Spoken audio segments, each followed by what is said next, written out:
2. Hello, everyone, and welcome to the first iteration of the Red Zone Multicast. A little bit of Red Zone in Red Zone, if you will. Uh, this is going to be a very off-kilter, very, not really unprofessional, but not really pre-planned stream. But I am joined by the Packers user who had an unfortunate first outing in New Orleans, and we are going to very quickly, as I wait for my computer to load, get everything in, as we're going to mute this because I'm talking over Brandon Gaudin. But with 40 seconds, Tampa Bay trying to make a 2-minute drill happen as they get into the red zone, clock ticking. Really just very quickly jumping into the action. Didn't even get a chance to think. But with the slight amount of downtime, Rios, go ahead and say hi, and if you want to, introduce yourself. Hey, what's up, man? Yeah, my name's Rios. I'm the Green Bay Packers owner. Like you said, man, had a tough outing in week 1, but you know what? On to week 2, and looking forward to the season. As Tampa Bay, Tom Brady gets that first down, first and goal with now 19 seconds left as they call a timeout. They've got one timeout remaining, 19 seconds, ball on the 8, need a touchdown here. Now, if you get the touchdown, do you go for 2? I mean, let's take a look here. You As could. Brady drops back, looks underneath again. Johnson, oh, he's down. Ruled a fumble, but he's going to be down regardless. Sorry, hate to cut you off. As You're good, man. I believe that's the review for the fumble. They got nothing out of it, but now a situation that the Cardinals user wants to forget right here. Second and goal, ball on the 1, 15 seconds, and no timeouts. I believe they have learned what not to do, which is run it up the middle. Yep. Put it in the air and give yourself a couple of extra tries. Now, with 15 seconds, maybe you have time to get up there and spike it. Personally, I don't take the risk. As second and goal, play action is the call. Got Gronk in the end zone, touchdown! And with 11 seconds left, Gronkowski will give them the chance to possibly take this into overtime, if not go for 2. And it is the kicking unit that's going to come out there. And Gronk, man, is such a big target down there. I mean, just repeatedly makes plays down there when he needs to. Yeah, got to come out there and got to be careful of Gronkowski, but very smart play call. A little bit risky going with the play action because you don't want to run the risk of taking a sack or something like that, as the extra point is up and good. Dallas came out without even attempting to go at that extra point, which I think is a little dumb because if I'm not mistaken, you can't run fakes off of PAT. I may be wrong on that, but I mean, why would you even do that? Ball's on the 15. Why do a fake? So 11 seconds left. You've wasted your timeout to still come out in defense against the kicking team. So definitely not going to see an attempt at getting into Zerline's range, which Zerline does have one hell of a leg, but with only 11 seconds would have been pretty hard to do anyway. So if you're smart, you take this knee and you go into overtime. Yeah, they call him Greg the Leg for a reason, right? Yeah. So with 11 seconds, what will they not do? They will not take a knee. They're going to come out here, trips left. Lamb, Gallup, and Cooper all out there. As Prescott drops back. Rolls pretty far out and gets down to the 45 with 4 seconds left. I don't like the rollout. It looked like it was a fairly quick roll. I want to go back and actually look at that and see about how long he. It looked like the edge was kind of coming through, so I'll give him the pass on that. And with 4 seconds left, Zerline's going to come out for a 61-yarder against the wind. I don't like it. As an Alabama fan, this is giving me bad vibes. Oh, it doesn't matter. He's going to shank it anyway, but did not have anywhere near the leg. And now Darden going to try and return this. And ooh, he really had one guy to beat, and he got caught on him. So nothing going to come out of it, and we're going to go into overtime tied up 41 all. As really quickly with the kick going on, I'm going to switch over to Atlanta and Philadelphia. Just checking on the score here. Atlanta, Philadelphia, they are currently 7-0 as Philly comes out in those really ugly throwbacks. Flacco, the starting quarterback. I don't... okay. It's going to watch one play here. It's a screen play, and it's going to go to Miles Sanders, who close to the first down marker. But going to come back to the overtime game as the Cowboys have won the toss and will receive. My PC is being a little bit slow as we go back into full screen mode. And was there a fumble on the kick? So there was a fumble on the kickoff. Okay, it was not really a fumble. Yeah, he was very much down. So now 1st and 10 from your own 24.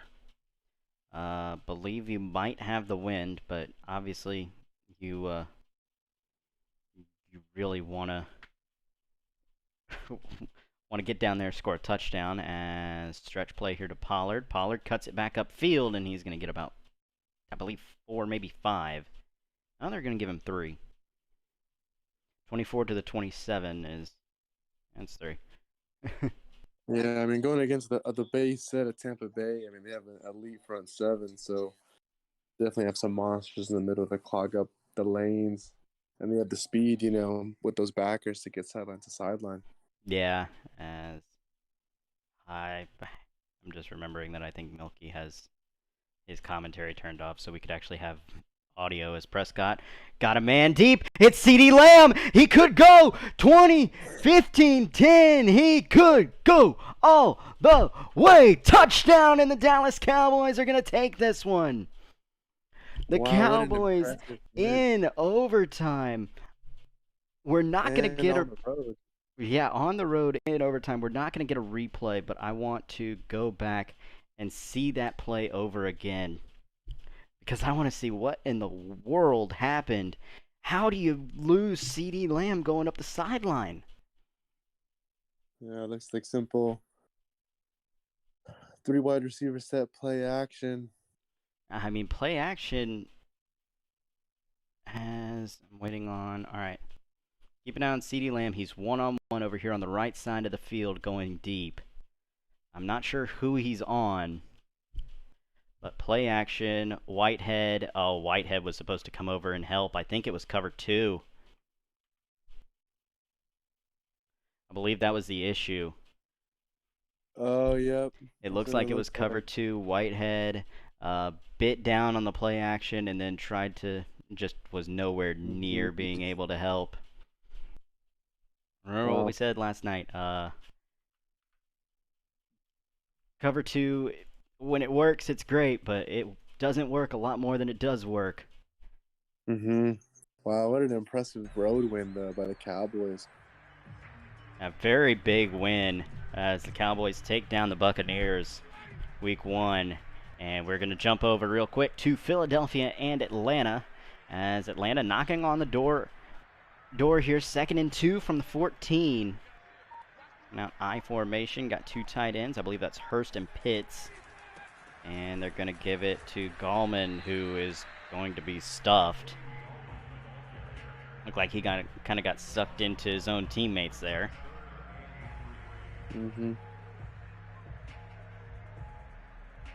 But yeah, not what you want to see from the Tampa Bay Buccaneers coming out, having to play from behind a decent amount. give up the big play at the end. Give up quite a few big plays. Yeah, I mean, also looks like I believe that was Dak's 7th touchdown pass also. Yeah, so I believe that was 7 touchdowns and 7 touchdown passes, if that's correct. As the run play by Gallman, or that I don't think that was Gallman. I think that might have been. Is that Davis? Is that what that says? Yep. Looks like it. So 4th and inches now. Ball in the 12, and Sam's got the offense on the field. Matt Ryan, QB sneak, close, but they're gonna give it to him. Wow. That QB sneak call was risky, but paid off. Good push up front by the old line. Yeah, solid first down. That looked to me like he just got stuffed.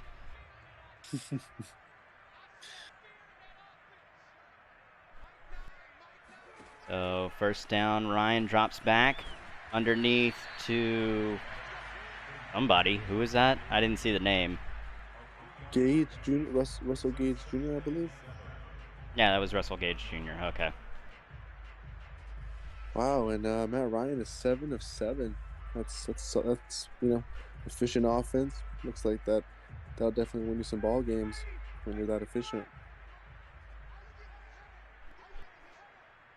And so Ryan's second down, coming out tight formation. Got Ridley engaged to the left. You got Pitts on the line to the right, as well as Zakakakis, or however you say that name. As Davis takes it up the middle, might get 4. Mm-hmm. And down here in the red zone, I mean, you really look for Kyle Pitts, right, to get some action down there, some play calls for him, maybe single coverage or something like that. He's such a big target, for the Falcons. It'll be interesting to see how they use him down here in the red zone.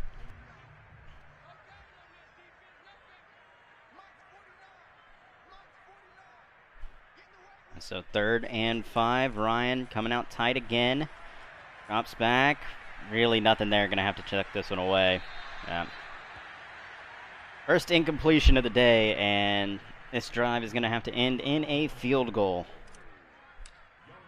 Assuming Youngway Koo doesn't miss it, which he won't. So now 10-0, near the end of the first quarter. I'm going to turn this volume down because it is very loud. I feel like we're kind of getting overshadowed by the game by the game volume. But like I said, 10-0, and we've seen some bigger comebacks before. We saw the Chiefs almost make a 21-point comeback after being down very early. We saw, I believe, who was it? I think the Jags were nearing a 14-point drop. They were up 14-0 through a pick 6. Ended up going up 21-7 and then almost lost it. And the Jags played the Texans, right, week 1? Yep, the Jags played the Texans, and the Texans honestly lost it off of missing a 2-point try. Tried to run it up the middle. Oh, wow.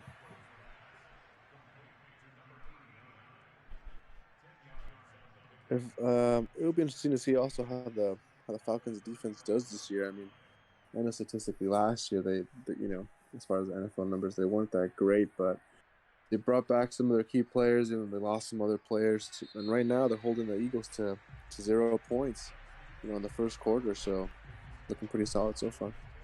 Yeah, and I want to see some of Joe Flacco's numbers because Flacco starting, I'm not a huge fan of. Not sure if there's an injury to Hurts or if Hurts is just on the bench. But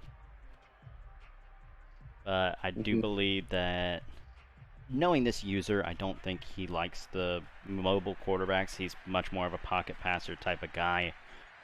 I think back to 19, whenever he made everything happen with Beeson. Sheesh. Yeah, Flacco is 100% selling this game. He's currently 3 of 10 and That pass right there shows me all that I need to know. Bench Joe Flacco right now. Yeah, I'm 100% with you on that, man. 30%, just not gonna cut it.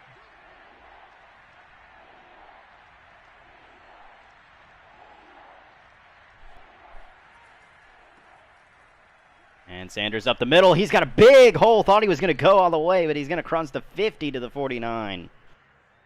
Wow, what a great run on 3rd and short. You know, converting that first down, coming out in a 2 tight end set. So some solid running by the Eagles on that play. Yeah.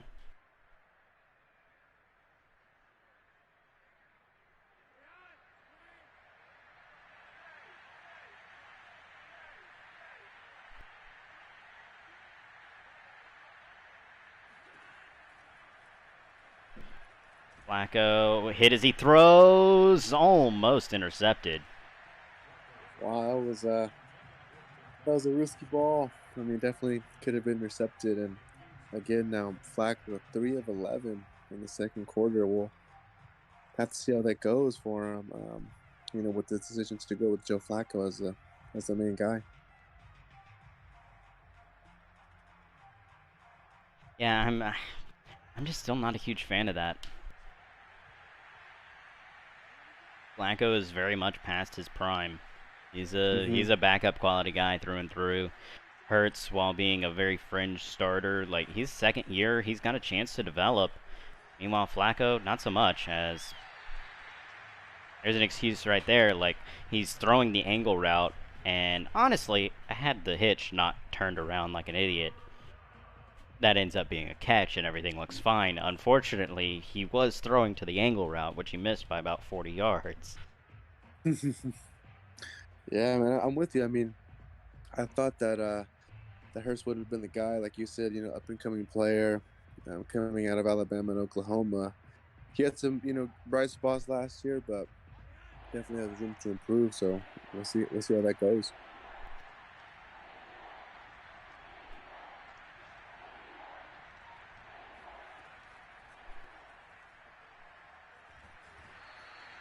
Yeah, that's about what it comes up with. Fowler comes in with a sack. Flacco needs to be benched. Mm-hmm.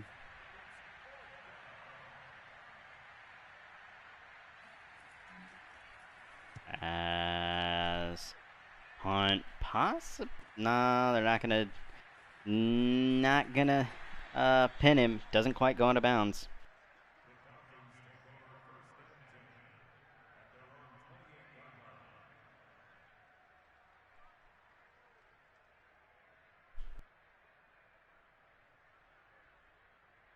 Were you a fan of the trade that the Falcons did to get rid of Julio, or do you kind of wish Julio would have finished out with Atlanta? I mean, all right. The Alabama fan in me likes that Julio's out of Atlanta. Mm-hmm. At the same time, I can sympathize with Atlanta because you basically got rid of your... Not basically, you got rid of your really only sense of offense. As much as I love Calvin Ridley, he's not what Julio is. Mm-hmm. And if they think they're going to just use him as Julio, they're wrong.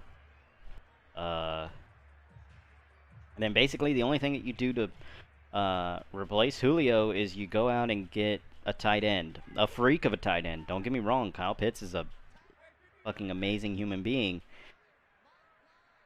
But he's not Julio, you know? Like, you probably should have gone and gotten another wide receiver instead of basically putting it all on Ridley. 2nd and 5, run play. Davis, close. Mm-hmm. Yeah, I mean... That's... he shouldn't be out, personally. I don't care that you sprained your wrist, you're the punter. Get up there and punt the thing. I pay you for your leg, not your hands. I mean, like you said about Kyle Pitts, I mean, I think he's the highest tight end ever drafted at number 4. So definitely say, you know, he has high expectations, you know, not only this season but for his career. Yeah. Definitely hoping for a lot, as on 3rd and inches comes out heavy set. 3 tight ends on the field, just Ridley in the at wide receiver, and Davis will march forward for about 5. First down is that Josh Sweat down? Is that his name? I know it's the other Sweat guy, but I don't remember. So,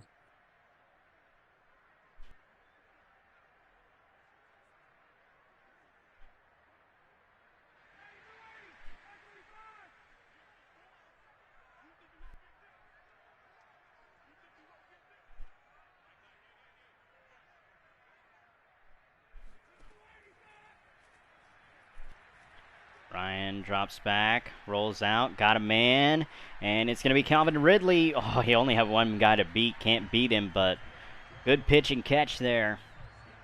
And Atlanta, once again, knocking on the door of the red zone. And Matt Ryan, being 8 of 9 for 123 yards and a touchdown. I mean, that's solid quarterback play.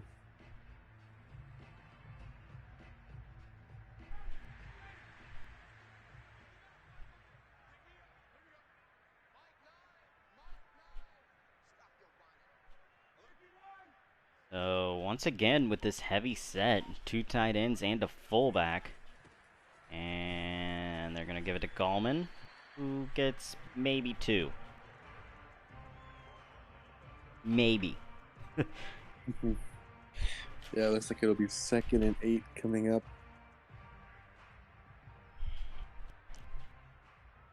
I don't think there's really all that many other games going on today.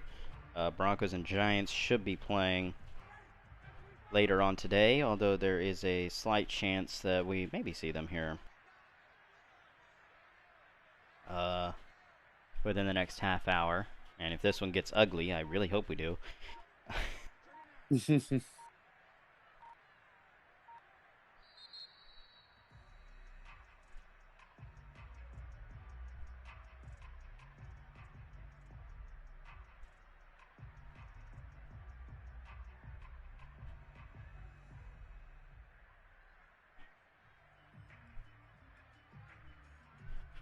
So 2nd and 8. Sorry, I keep looking at Discord. Oh, good man. 2nd and 8. Ryan goes into the gun as 3 wide receivers will finally find their way to the field. And it's going to be a play action call to Davis. Ryan with time, and for whatever reason, he throws it into triple coverage.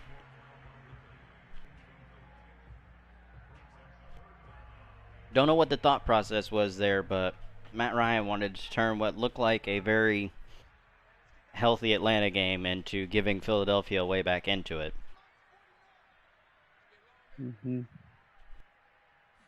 As now 3rd and 8. Ryan drops back. He's got Pitts. He's not going to throw it to him. Instead, he's going to throw it to Gage, who... What was that DB doing? Yeah, what a risky throw and a horrible play by the DB. Yeah, the DB came up to what looked like try to make a play on the ball, and he just overran it pretty badly. But looking back, Matt Ryan is going to see that Kyle Pitts was open in the end zone, and he just elected not to throw it to him.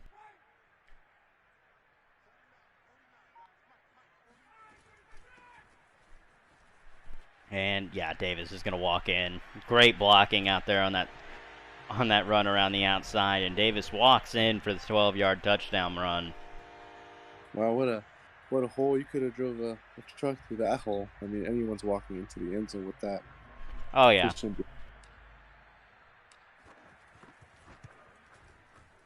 I think the big old Mount Cody could have fit through that.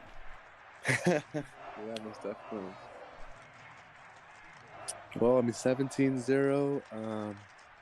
Looks like the Falcons, have this one in complete control so far.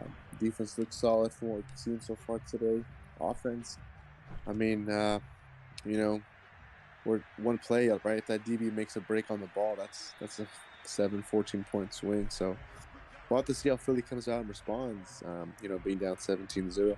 Yeah, I'm not sure who has the ball to start the second half, but if Philly gets it, you score here, you take some time off the clock.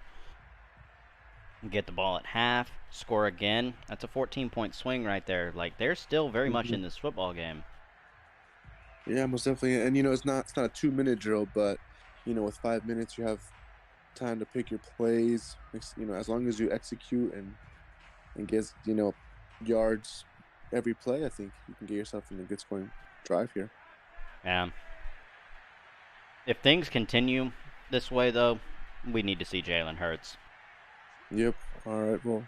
All right. Play action is the call. Got a man. Gonna find him. It's Brown.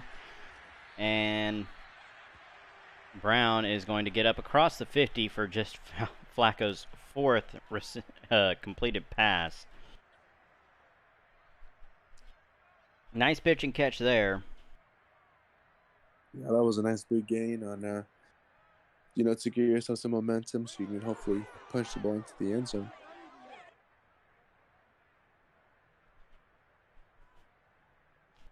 Yeah, you've got to have something right now. Mm-hmm.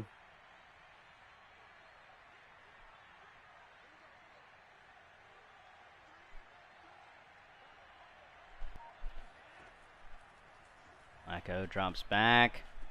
Gonna just find his tight end Goddard, and Dallas Goddard is gonna get, I believe, 9. Yeah, looks like it. 2nd and 1. What do you think here? You take a shot deep, or would you? I'm not, Kind of personally, just because of what Flacco looked like. Gotcha. Mm-hmm. There are those users that will take a shot on 2nd and short. But like you said, it really matters as well if you have back there throwing the ball. And they will. Oh, Miles Sanders. I think he got sucked to the right. But Miles Sanders. Oh, Miles Sanders. He could have shuffled his way into the end zone if he makes it through that hole on the left side. Instead, it'll just be a first down. Yeah, man, I totally saw that as well.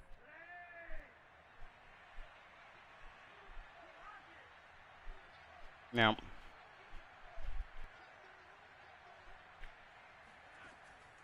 Flacco on first down drops back underneath to Ward, and Ward, I believe, got 4. I got 8. Okay, I was a little off. All right, well, back to 2nd and 2. That's a good first down play. And maybe this we'll time around you take the second. shot. I don't know.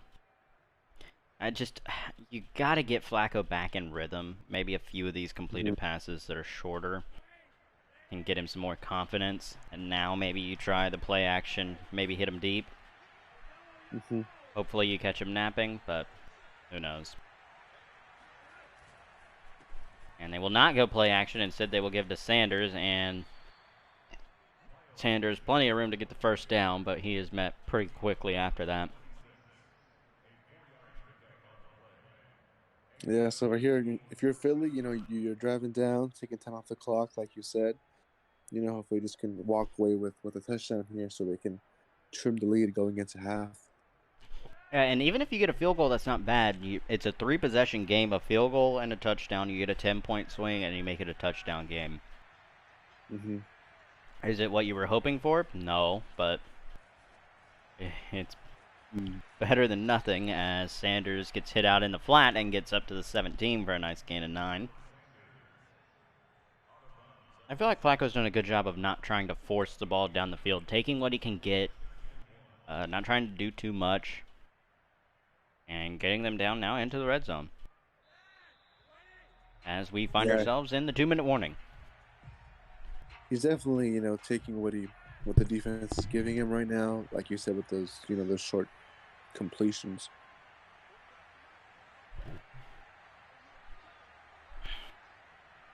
As on 2nd and 1, Flacco from the 17 drops back. Oh my God, he had the tight end, but he's going to take Sanders in the flat. As yay, Harris lights up Sanders, but not before he gets inside the 10. Yeah, you're absolutely right. That tight end was open on that. Yeah, that's an unfortunate miss. Maybe coming with Flacco's age. Mm-hmm. But now you're looking at 1st and goal. Flacco drops back. Looked like he might have had the running back had he thrown it sooner. Would have been a tough play, but it's going to fall incomplete as he throws it away. So here, 2nd and 9, or 2nd and goal on the 9. You definitely want to get the ball out quick. I wonder why they're not really feeding Devontae Smith so much. I don't think I've seen his name pop up yet. Yeah, I haven't seen a whole lot of him at all. Not sure if he's just not on the field or if Atlanta's really trying to focus on covering him. As I think that's Smitty one-on-one down to the left side of your screen. Flacco drops back.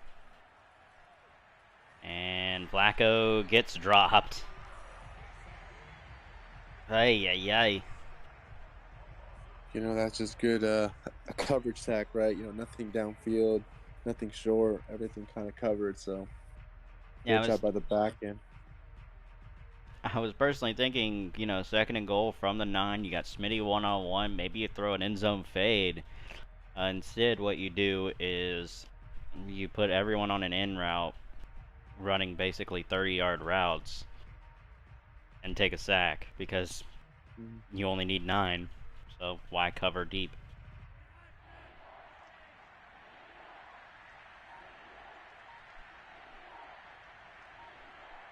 Now 3rd and goal, Flacco drops back. Rush coming. He's going to try to have to dump this out to Goddard and got his way back to the 6, but going to have to settle for a field goal. Yeah, that sack really kind of put them in bad position to score at least a touchdown, but nevertheless, they should have walked away with 3 points. Elliott's kick up and good. Not great clock management, as you could have just made it to where that was the last play of the half. Now you're giving Atlanta 2 timeouts and a little bit of time to maybe go and kick a field goal. I mean, you do have Younghoe Koo, so I don't think it's out of the realm of possibilities for Atlanta to do that.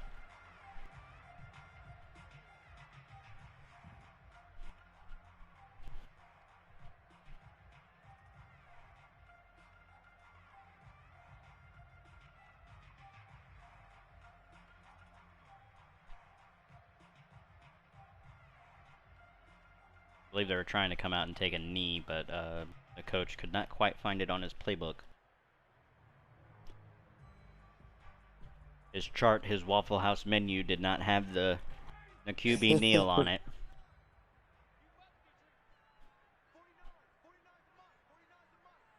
They're going to come out in the eye, more than likely just hand this off to Davis and then take it into half. Which is exactly what they'll do. So we go to half, 17-3, Atlanta leads. And Philly finally got something going that last drive, but before that, just yikes.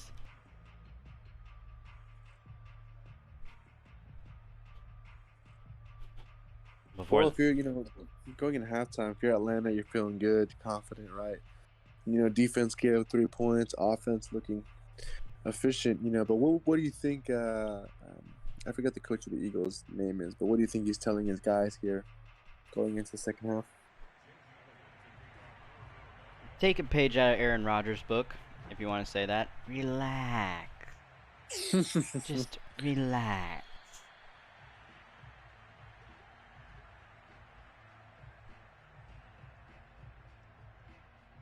It's kind of funny you say that. I was thinking the same thing, as far as, you played one half of football, definitely not your best half, but, being down 14 points, 2 scores. Not the worst thing in the world, but you need your defense to step up right here, right now. Yeah, looks like Atlanta is going to take the field here first in the second half. As Ryan under center, 2 tight ends. And it'll be a counter play to the left, and Davis, Trent Richardson's the hole, and we'll only get a yard. 2nd and 9 here. It's a good first play for the Philadelphia defense, so let's see if they can, stop and force a 3-0 here. Yeah, good tone setter, if you will. Mm-hmm.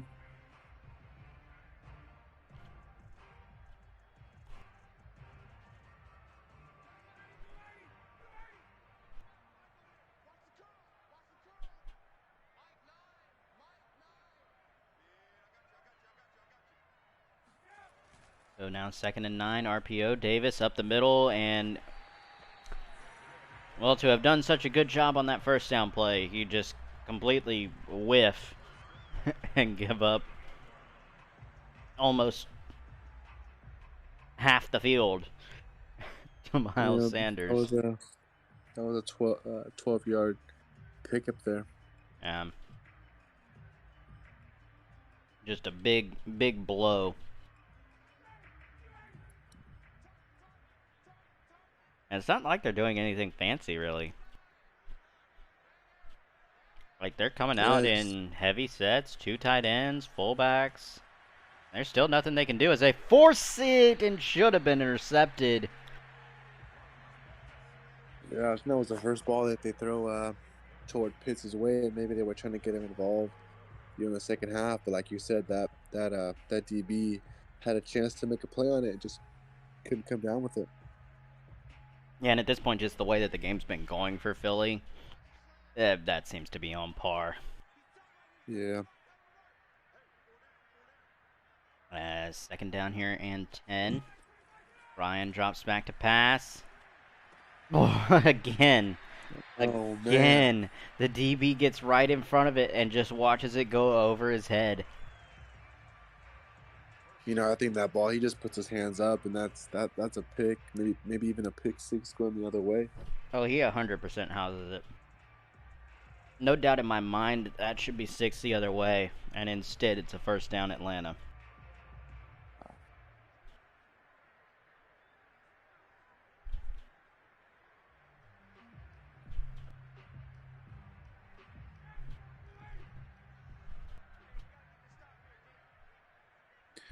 They continue their formation of a 2 tight end set, single back. Yeah. Here comes a motion. Play action, Ryan. Plenty of time. Got him in. And it's going to be Kyle Pitts. Yep. Just completely lost him in scramble drill. Yeah, especially in a Tampa too. It's going to be hard to play coverage for that long. If you're not getting home, someone's bound to come open.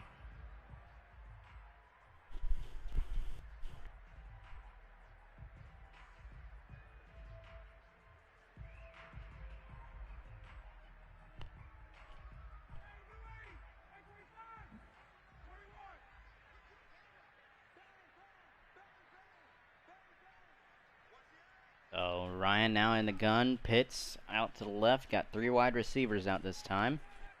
And oh, it's a screen pass, but they had that read from the get-go.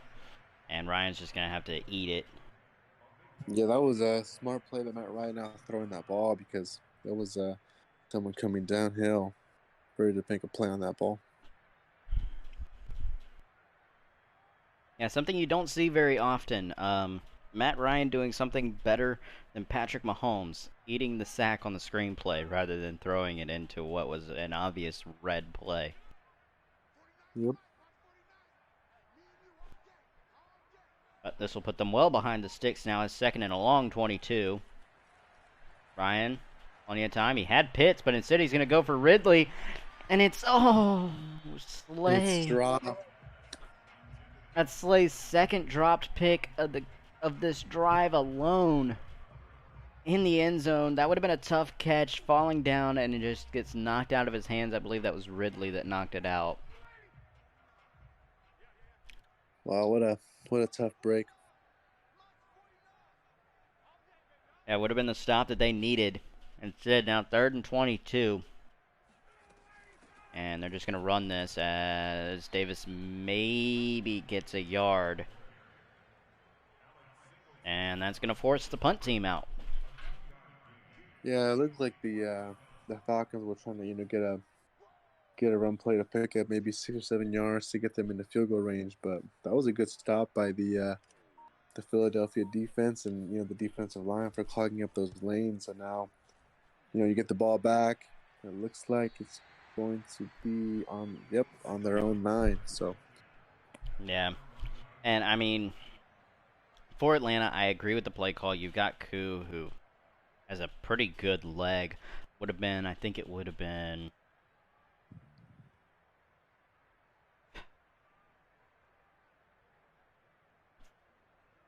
57 from right there if they went for the field goal.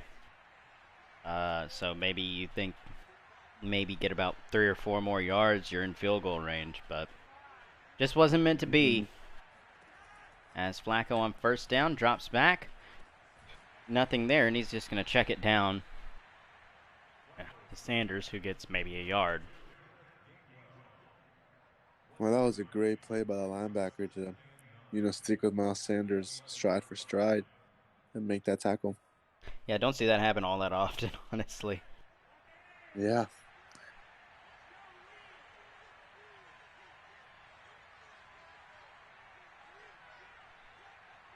As now we move on 2nd and 9.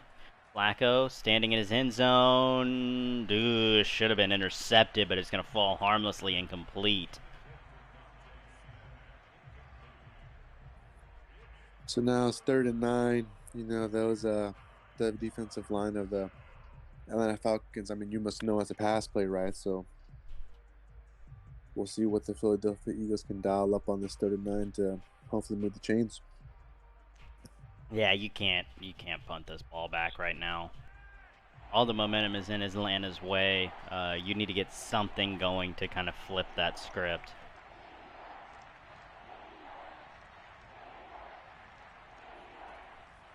Flacco, 3rd and 9. Incomplete. Yeah, Flacco has just not looked good at all.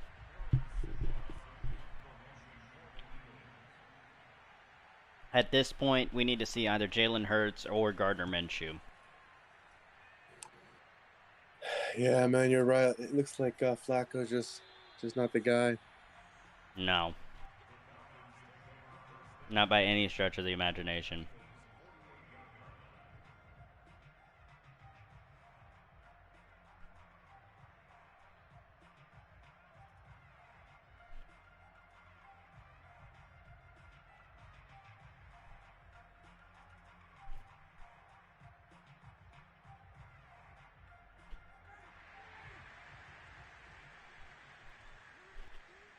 So 1st and 10 from the 48, as they lose just 8 yards of field position off of the punt, and then they lose 2 more off of the run by Davis.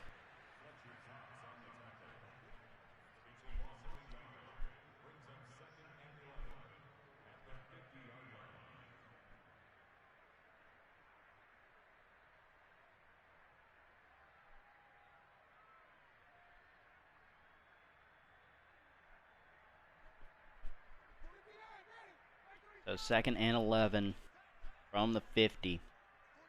Ryan under center, 3 wide receivers on the field. And it's going to be a play action called. Dumps off to the running back, and Davis maybe got the 44. So it looks like it'll be a 3rd and 6 here. If you're Philly, maybe you kind of throw the kitchen sink at him. Try to get either a sack or a big play, but let's see how they play it. If I'm Philly, I'm looking at every single play that I've called up until now, and I'm throwing them all out the window. Because they haven't worked.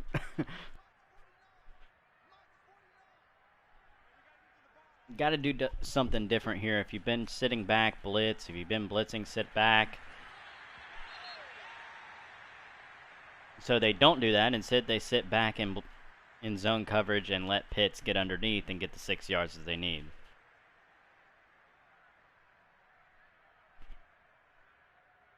It's just one of those days for Philly. Yeah, and right there, I mean, Kyle Pitts is too big, too fast, too physical, right? So he's definitely going to pick up those 6 yards. Yeah. And run to Davis, and Davis is stood up. At least they're stopping the running game now, but the passing game, you keep worrying about the deep ball, and then they're beating you underneath every time. Mm-hmm.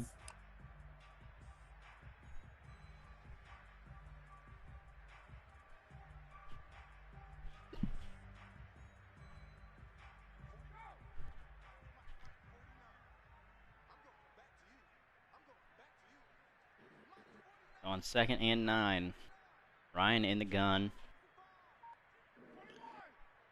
Standard 3 wide receiver, 1 tight end. Ryan got time and overthrew him. Oh, that's not a good sign. A torn labrum for their center. So the starting center will go out. The backup center comes in. Yikes. Yikes, yikes, yikes. That's a tough loss to the Atlanta O-line, which, looks like Matt Ryan really hasn't gotten pressure. So we'll have to see how they, move their O-line going forward. 3rd and 9, and they almost give up the first down, just completely giving him running lane. Wow. So in field goal range, 4th and 1, they are going to send the field goal unit out.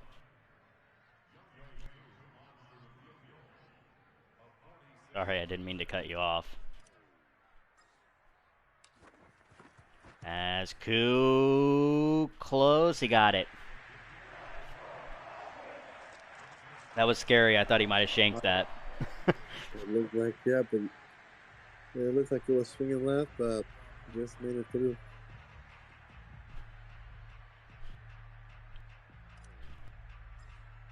So back to a 17-point game. Atlanta leads 20-3.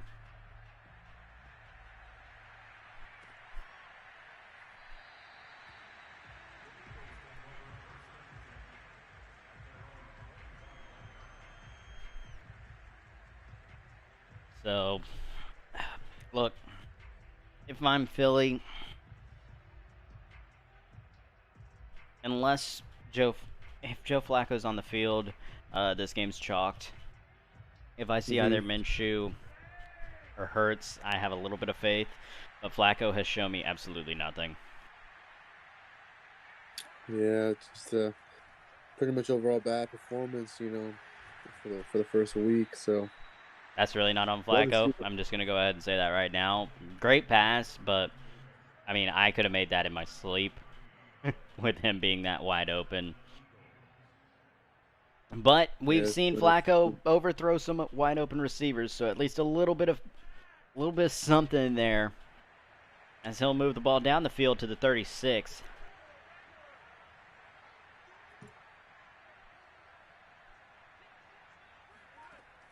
And Philly on first, drops back, throws it underneath, and not sure who that is, but he's going to get pushed out at the 29. That's game all right, well, 2nd and 2. I mean, if you're Philly, you have to get a touchdown here. About 2 minutes to go in the 3rd quarter. You definitely need some major points. Yeah, I mean, field goal makes it a 14-point game, yeah. But your offense has done absolutely nothing, really, aside from one drive that got stuffed at the goal line. You need something to give them some morale. Flacco got the tight end. Goddard catches it, makes a man miss. He's going to go. Ooh, that was close. I thought he might have gotten caught. But Dallas Goedert makes a man bounce off of him on his way to the end zone. As that's going to go ahead and make this a 10-point game. And we were just talking about that, right? How they needed a play from someone, and Goddard was that player that came in, made a man bounce off, and 7 points. Has one guy bounce off of him and has one guy go whizzing past.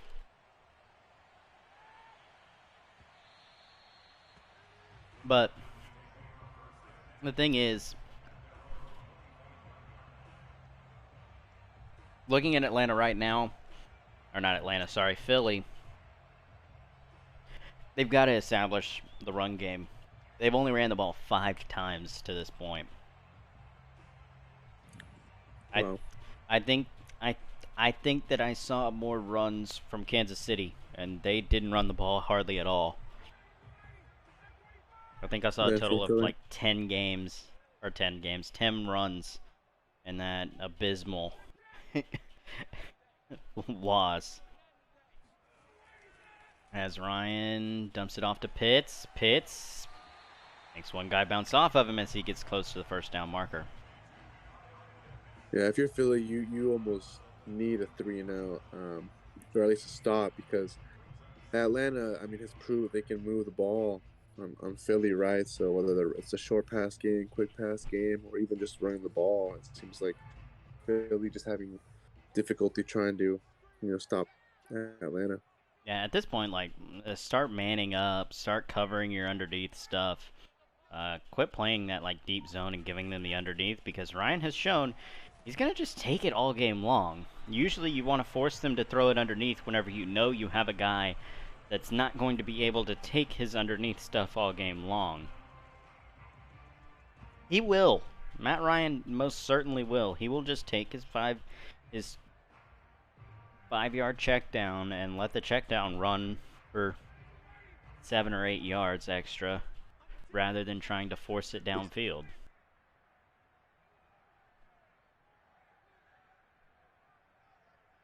It's 3rd and inches.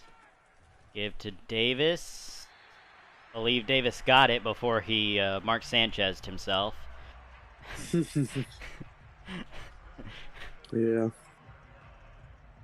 I didn't know they added the Mark Sanchez animation into the game. Well, on that previous play on that 2nd down, Atlanta had actually kind of on that same formation, on the same play, and they got, I think, 15 yards, and so that was a good adjustment by Philly, recognizing when they go with that doubles left, dual tight end set, that they like to run the ball to the weak side. Once again, Matt Ryan just taking his underneath stuff, and they're playing this kind of soft zone, giving him those underneath stuff. Like, you've got to play more physical football, and you've got to cover the flats more, because otherwise he's just going to keep taking this all game long. Yeah, not only are they getting yardage, but they're just, eating away at the clock at this point. As Davis met in the backfield, might have gotten back to the line. That's going to bring up 3rd and 1 as we go to the 4th quarter, 10-point lead for Atlanta. And this is the big play here for the Philadelphia defense. I mean, 3rd and 1, you're down, 10. You got to get a stop here. You got to get off the field and give your offense a chance to put points up and really trim down this lead. Yeah, you really can't give up. I mean, you can give up another first down. You'd rather not, but 3rd and 1. This is a huge play if you're Philly. Oh no, that's not the huge that you were hoping for. A huge hole will open up and they will get the first down.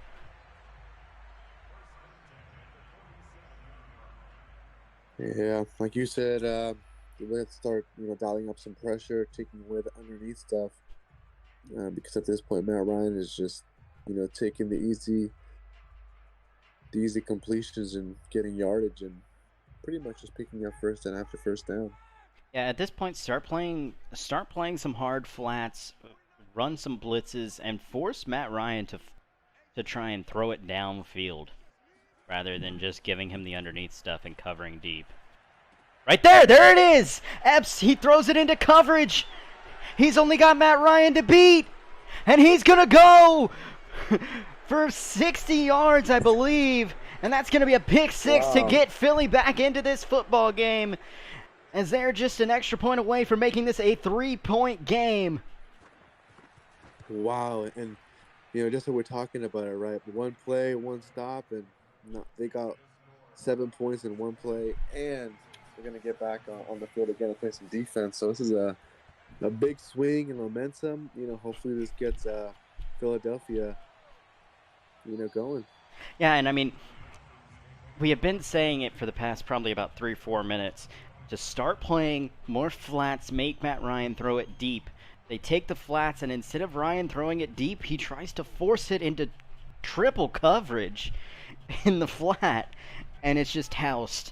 And honestly, we've already seen 2 should have been interceptions. Mm-hmm. So, just a good play there as come out try to run the football, and there's nothing there. And if you're Philly, you also have to be thinking, I mean, they have Darius Slay that can match up with Calvin Ridley, right? So what that leaves you is Kyle Pitts, who's a incredible athlete. So, and unfortunately, Madden doesn't give you the option to put a corner on Pitts. Yeah. You could, you would. I personally put Slayton on Pitts over Ridley. But now 2nd and 9. Ryan drops back. Good clean pocket. Wide open is Pitts, and Pitts is down to the 48-yard line across the 50. What a great answer by the Atlanta Falcons offense to come out and pick up a first down. Last thing you want on that, especially after the pick 6, is to go 3 and out. So solid play call and solid execution.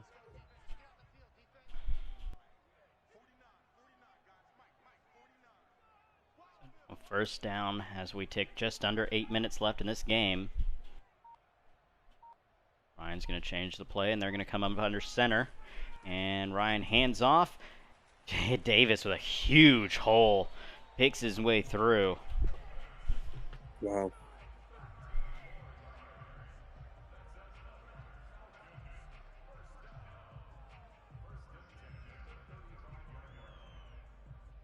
What a solid audible. I mean, I don't know what he saw that made him think that, to switch the exact play, but nevertheless, executed, and it got a big first down. And so now, ball in the 35. I believe you're in field goal range for Koo. As they're going to toss this off to whoever that is. And he's going to get a whole lot of nada. I believe that's, I don't know how to say that name. Mm-hmm. Well, like you said, didn't get much, but here we are on 2nd and 9. Like I said, don't know how to say, I believe it's, Olison. Mm-hmm. Ollie Oxenfree.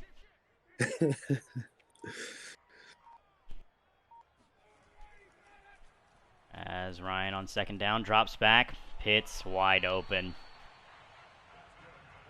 Wow. That was a good read by Matt Ryan, noticing that the underneath was taken away, but right behind that, Kyle Pitts couldn't be any more open.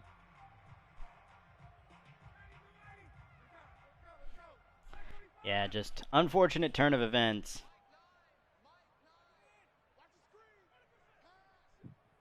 As now Ryan 1st and 10. Give to Davis, and Davis has stood up. Field goal right now, not the end of the world if it happens. As a quick update from New York, they have kicked off there. The Giants and the Broncos. Still nothing there as we're just about 3 minutes into that football game.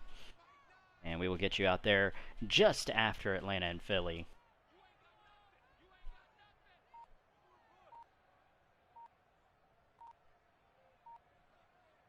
As Davis goes in motion. Ryan now empty backfield. Snaps with just 1 second left. Underneath. Oh, should have been intercepted. Wow. Would have been would have been a very tough one-handed catch. Good job of knocking it down, but yikes for Matt Ryan there. Yeah, I mean, you're talking about a change of possession and leaving those points on the, potential points on the board. Yeah, so 3rd and 11, Ryan in the gun. Drops back. Pressure coming, and he's going to take the sack. So now 4th and 19 as Koo's going to come on for, I believe this is a 42-yard attempt. Because away and it is good. No questions about that. Well, if you're Philly, I mean, you're feeling pretty good. I mean, not the best possible outcome, but being down 6 with the ball with 4 minutes and 46 seconds to go, you score a touchdown, and that could potentially win you the ball game.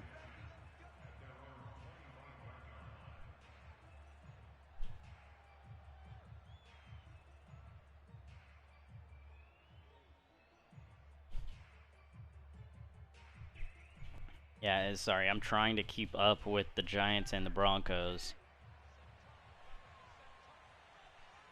As any LO that's in here, I just watched the Giants get an interception. I went back.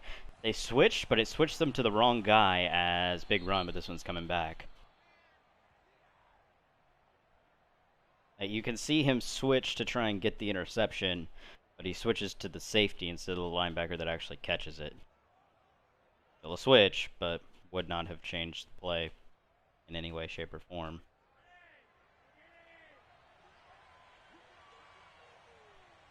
So now after the hold, 1st and 7. Philly from the 28. Flacco, chance to be the hero here. Drops back. Looking for his tight end, Goddard, incomplete. Wow, that's a tough drop. I've been noticing that Atlanta has been sitting back in more zone, so we'll have to see what Philly does to attack that zone coverage and find the open holes.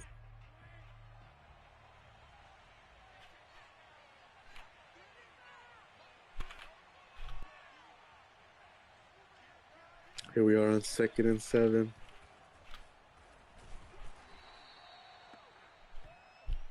And it'll be a run play that gets him to about 3rd and 5. Yeah, just a couple yards there on the run. As time running down, 4:20 left in this game. Blaze it. Has God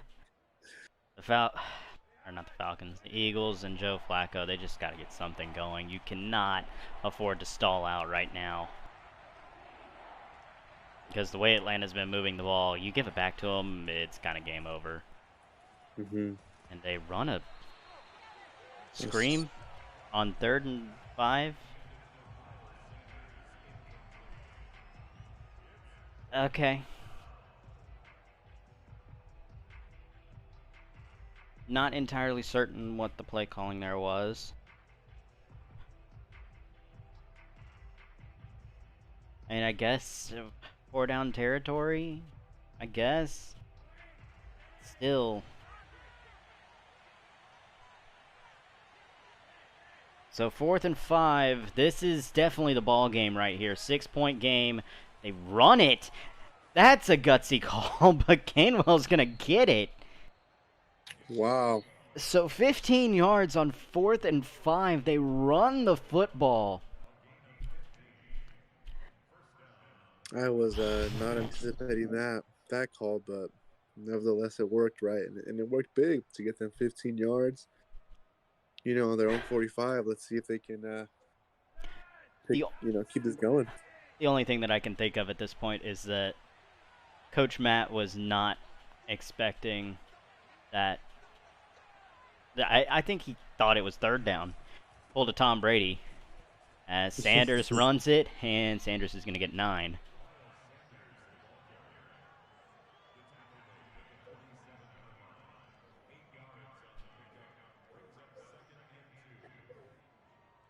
Well, 2nd and 2. I mean, could we potentially see a shot? Will this be more conservative and pick up the 1st down?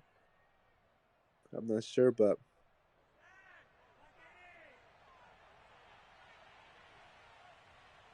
2nd and 2. On the 47. Have to have a touchdown here. Touchdown and the extra point wins it. Give to Gainwell, and he's stuffed. Yep.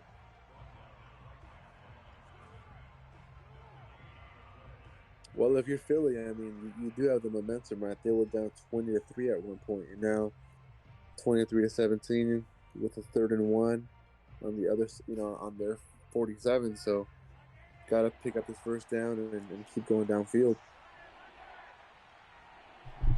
That's a huge 3rd and 1. Still, obviously, 4-down territory.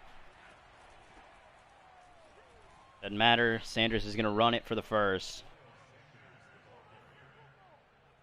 And that will take us to the 2-minute warning.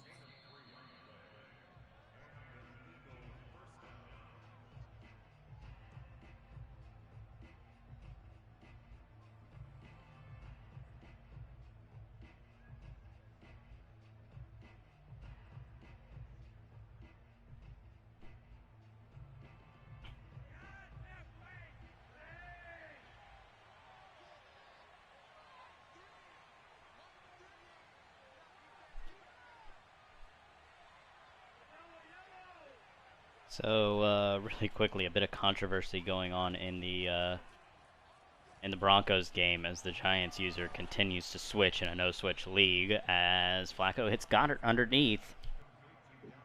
Gets the first down up just shy of the 30. Remember, Flacco started this game 3 of 10. I think he's sitting on 14 of 24 right now. So, not a bad bounce back, but man, did the start of that game look bad. You're absolutely right. It's not expecting that, but like you said, he's definitely bounced back, and we'll have to see how he closes this game out. So 1st and 10 from the 32, minute and a half left. They're going to give it to Sanders, and Sanders is stuffed. Well, that was an interesting play call. Now you're behind the chains on 2nd and 12. Only 34 yards from the end zone, but you definitely want to, start attacking downfield.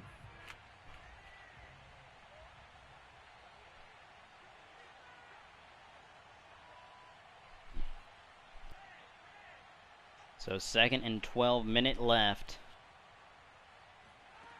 I don't know if they just don't understand the amount of time that they have or what, as Brown close to the first down marker.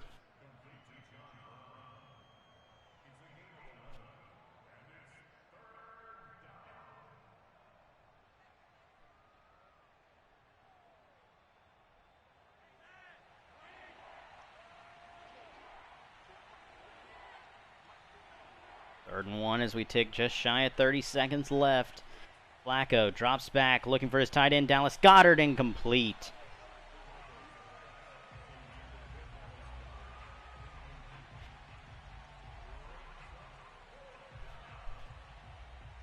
So this right here is the ball game. 30 seconds left, 6-point game, 4th and 1. You got 2 timeouts. Are you calling a play that'll just get you the first down, or are you trying to get it all?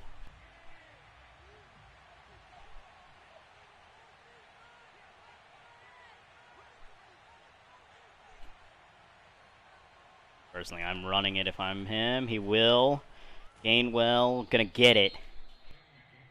Calls his timeout, so he's got 1 timeout left. 1 timeout left, 25 seconds. It's a 6-point game. Philly just shy of the red zone at the 21 as we welcome Kingle into the booth. Coming in late. Man was probably asleep. Of course I was. But how could I miss such a close game for once? Hey, you missed it. You missed an overtime thriller. The Cowboys beat the Bucks in overtime. CeeDee Lamb off of play action just gets wide open for about a 70-yard touchdown as first down. He's got Brown. Brown's got 1 man to beat. He's not going to beat him, but he's going to get inside the 5 to the 4. Gets out of bounds with 19 seconds left on the clock.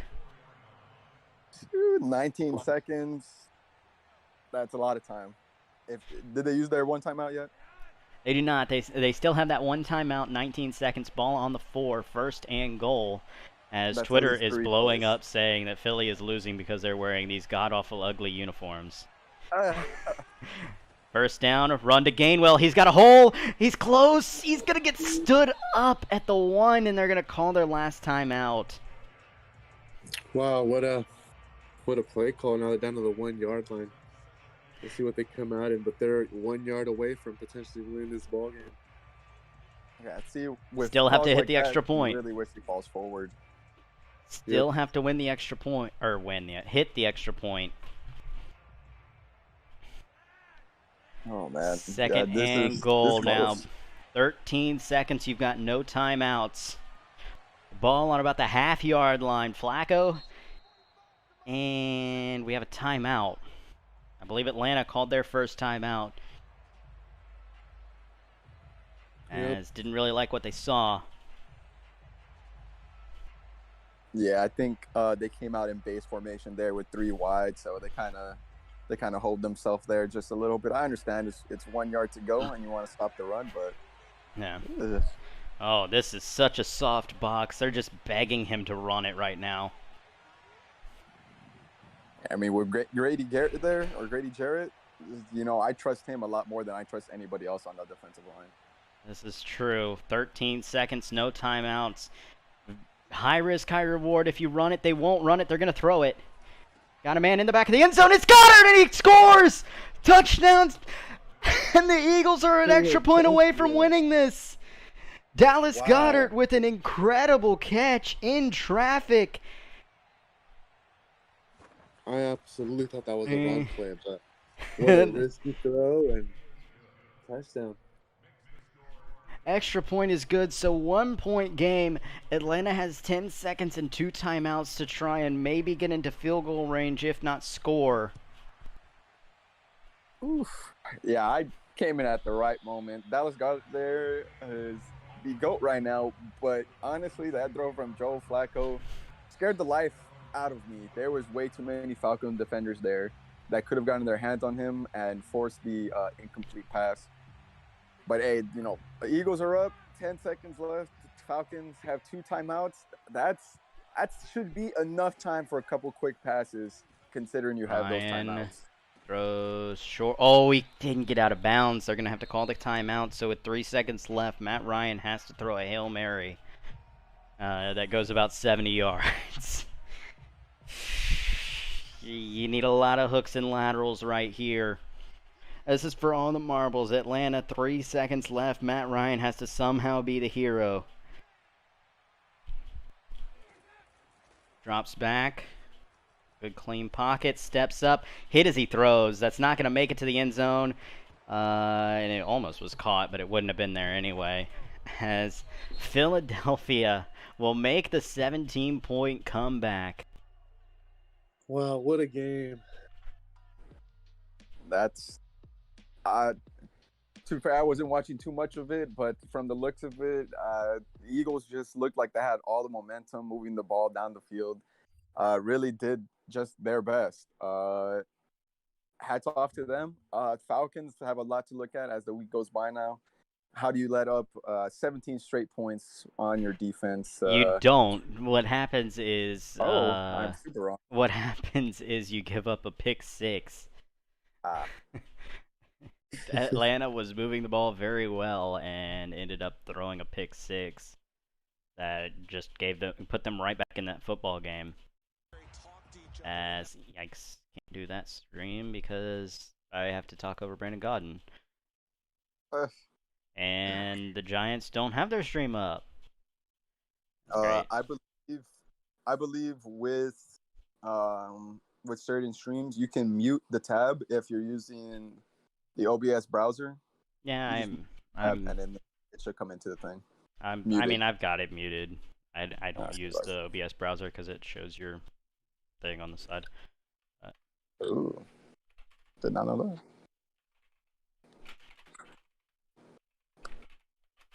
But as we wait to see if he has his stream up, which honestly, considering this guy has been switching a decent amount early on, I doubt that he has his commentary off. So we're just going to talk without any sound. Unfortunate, because I have to talk over coated in Teflon. So 14-7 the score here.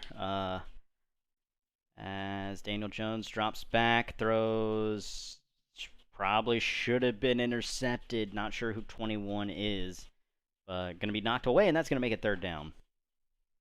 Hey, Braden, I got to hop off, man, but it was a pleasure doing the stream with you, and I'll catch you in the next one.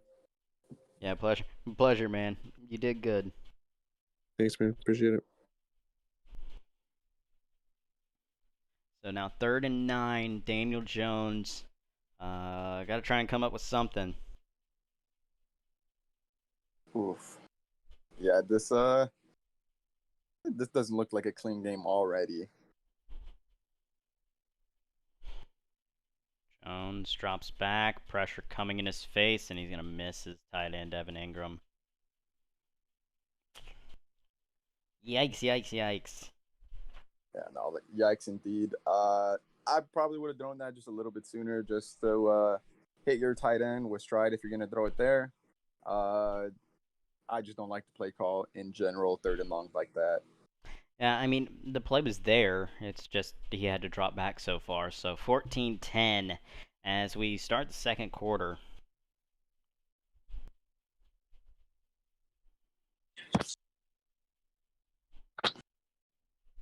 Brain, where are you right now in the play clock? Play clock is at 35.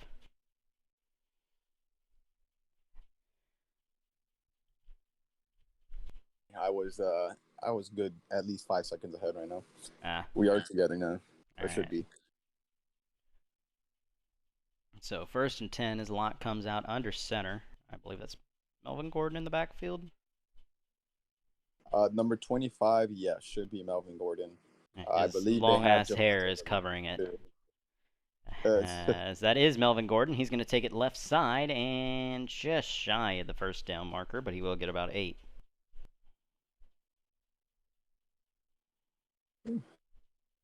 Do you think we see any type of mix in from Javonte Williams there, or is this about to be the Melvin Gordon show for the entire year with this Broncos team? I doubt that it's the entire year, just because he's going to be gassed if he do that. I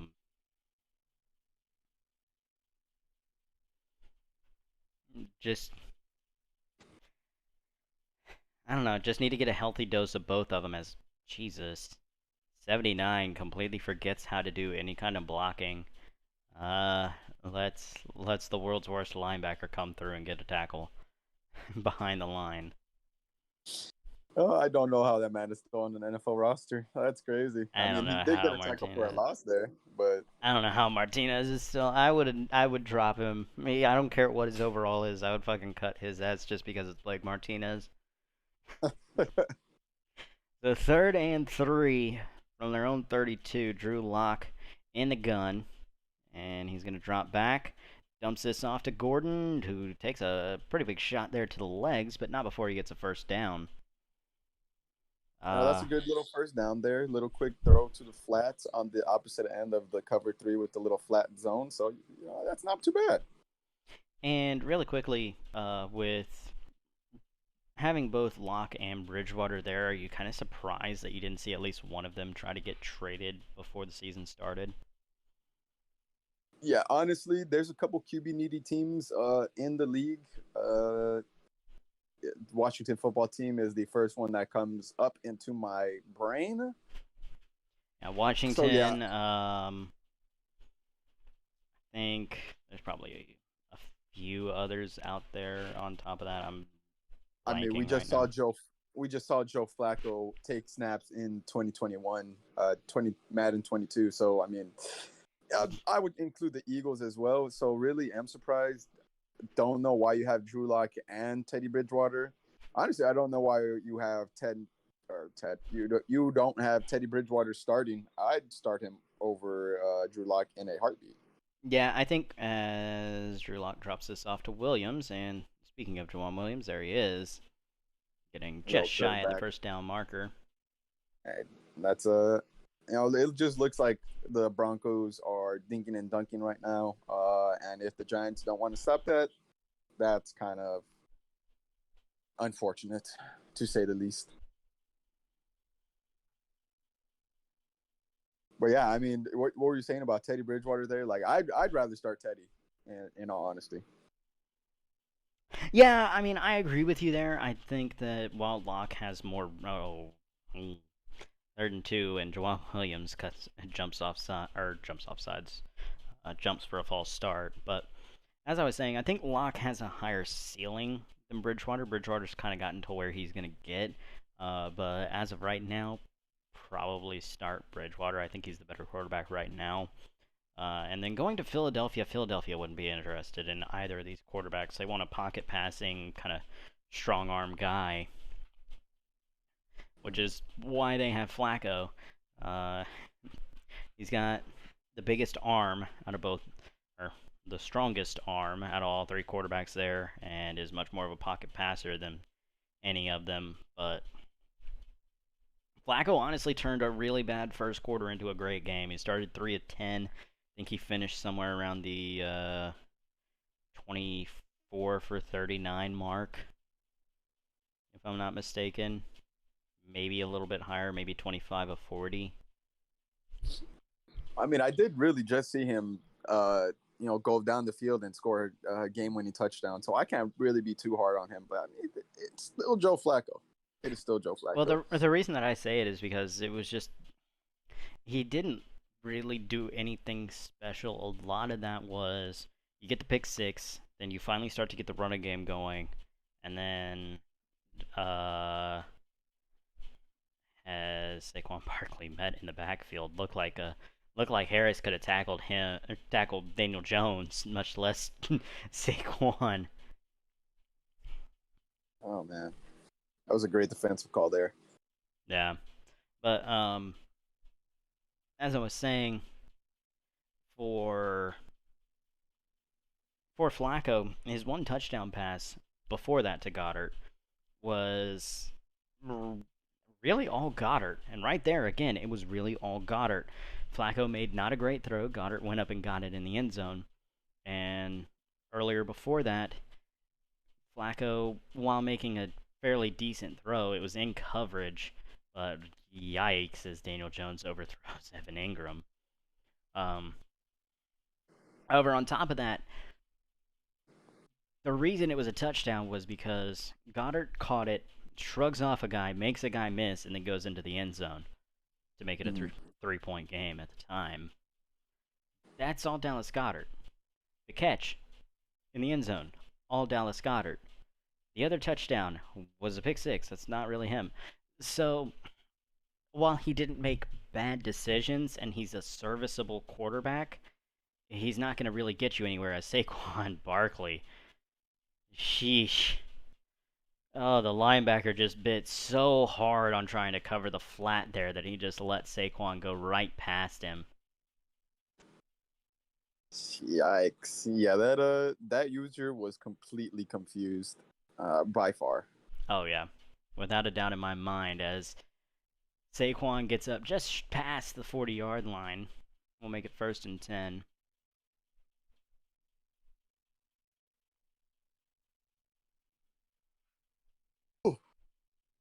Sorry about that. Really am just waking up.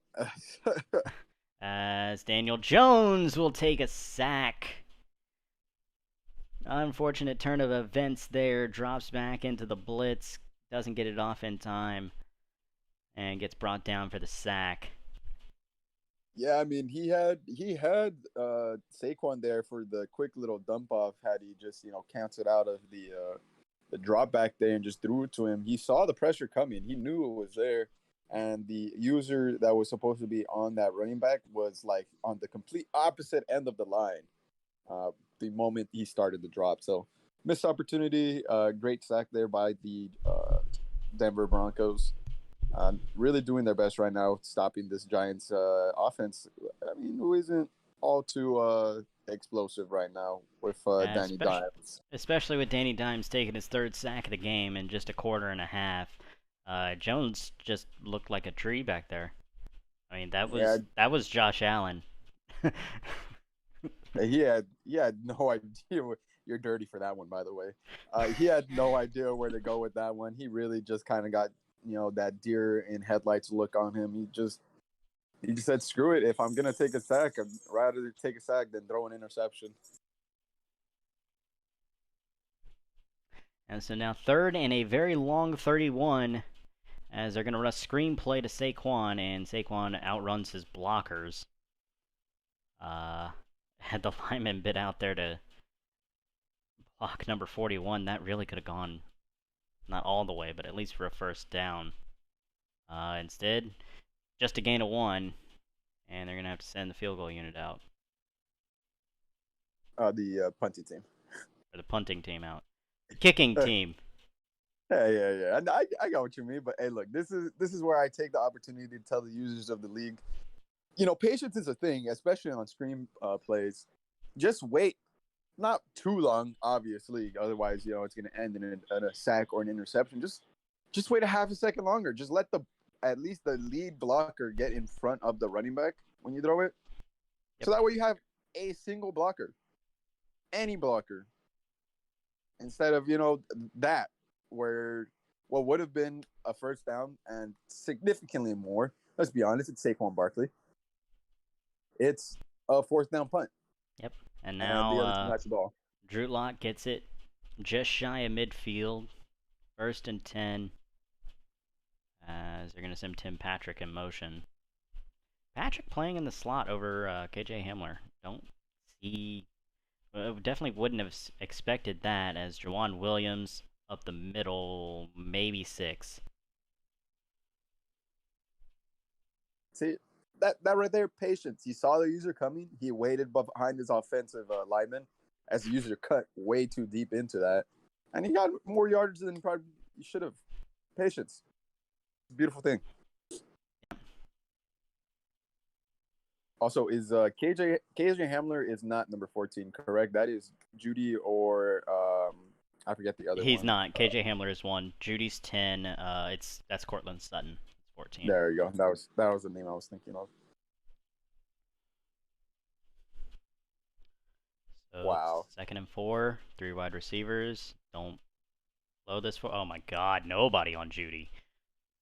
Yeah, sorry. I don't know how I ended up getting ahead when I was behind for a second, but wide open Judy there, right between the cover 6 coverage of the cover 2 side and the cover 4 side. I was just a beautiful post there. Honestly, that was nice. I'm impressed. Genuinely impressed. That slot 2 Buck play runs really well, and honestly, had he seen it earlier, he would have hit him with nothing but green grass in front of him. Unfortunately, let the play go a little bit too long. He drifts over to where the corner is. Still hits him. It's perfectly fine because there was so much room, but by the time it actually gets to him, he's got a defender right in his face. Whereas, had you thrown it sooner, all that green grass in front of him, and let's be honest, Judy takes it to the house. Yeah, I think he saw the defender, trying to come back, because the cover 4 defender, the very first one that had the 3rd deep blue, kind of blew his coverage there, just kind of stayed a little bit too deep in. Well, so I think it was very caught off guard. I think it was actually cover 6, and for whatever reason, he decided to come up and play either the 10-yard hitch, or he decided to play the in route. I'm not sure, but Locke, wow, what a catch by Judy. Hit as he throws, really should have been intercepted, but Judy comes across to save it. Yeah, honestly, I don't even know if that was being thrown to Judy. I think that's a throw out of sack that's being thrown to the tight end there. So, a little luck goes a whole long way. But hey, it's 3rd and 2. Yeah, still will be 3rd down, 3rd and 2 from the 7. 50 seconds left in this first half. Broncos up 4. Now and Tim Patrick on the right side of your screen, 1-on-1. As the Broncos will take a timeout. Maybe try to rethink this. I don't like that play call. Tim Patrick, probably significantly taller by the looks of it, of that outside cornerback. I take the shot. I say screw it. Let me see if he goes up and gets it. But I like that too. I like that too. But personally, I would rather do that whenever he is the solo guy, rather than putting him with another wide receiver, Judy, inside of him. Plus, there is the chance that the safety comes in to help, which he won't, as, speaking of Judy, going to find him on a quick out. Close to the marker, they're going to give it to him. Looked like he only got to the marker and wasn't sure if he got that ball turned around and crossed. But they're going to give it to him. First and goal from the 6, 20 seconds. They're not calling a timeout. As Locke, oh my god. Oh, that's an illegal touching. Noah Fant sold. Yeah. Honestly, when I saw the defender kind of move in to better defend the run, I was like, wow, this is about to be the easiest touchdown that I've ever seen throw. And, just Noah Fant sold his quarterback by a lot. Noah Fant ran a little bit too far. Just need to sit down in the zone. Sit down in the soft spot, young blood. Sit down. Instead, he runs out the end zone. I don't know why he Forrest Gumped it and basically went into the tunnel. But yeah, you've missed some good analogies. Yeah, that was great. I watched. That was honestly great. Yeah, there was one earlier where Miles Sanders, or not Miles Sanders, Davis, the running back for the Falcons, I swear to you, he ran into his own lineman and fell back as if he was Mark Sanchez. I mean, the animation looked 1-to-1, like Sanchez running straight into his lineman's ass. No fumble, but just the way he fell back. He just ran straight into him and fell backwards as if he was Sanchez. I need to clip that after this. But second and goal, 15 seconds left. Probably got 1, maybe 2 shots at the end zone. No. Don't like that. I'm glad that wasn't a touchdown because that was not a deserved touchdown whatsoever. It was definitely not, but at the same time, Gordon, you're going to get hit. You got to expect that. You have got to hold on to that football. There is no excuse. None whatsoever. Wow. You were ahead of me, obviously, or something? Or you're looking back? No, I was looking back. That flat defender just did not move. Yep. So third and goal, ball on the 6, 13 seconds. 1 timeout, so if you take the sack, you can still okay. Drew Lock, you have got to be glad that it was Blake Martinez in coverage. Because under all circumstances, that should be an interception, and you're getting no points. Instead, you have a shot to make this a 7-point game, as McManus with a chip shot is going to put it through. Yeah, that was not deserved. Once again, a little bit of luck. Dropped interceptions are my pet peeve. I don't care if it's but right there, it's Blake Martinez. I'll give it a pass. All right. Blake Martinez hate aside, I don't care if it's a long snapper out there. They should be catching a ball that's thrown right at their face. Biggest pet peeve of mine. I'm so angry, so upset. But hey, you know what? Gets a field goal. It's a 7-point game. Still an interesting game nonetheless. The Broncos and the Giants. I don't know why the Giants send the offense out on the field, but it's not even my biggest concern.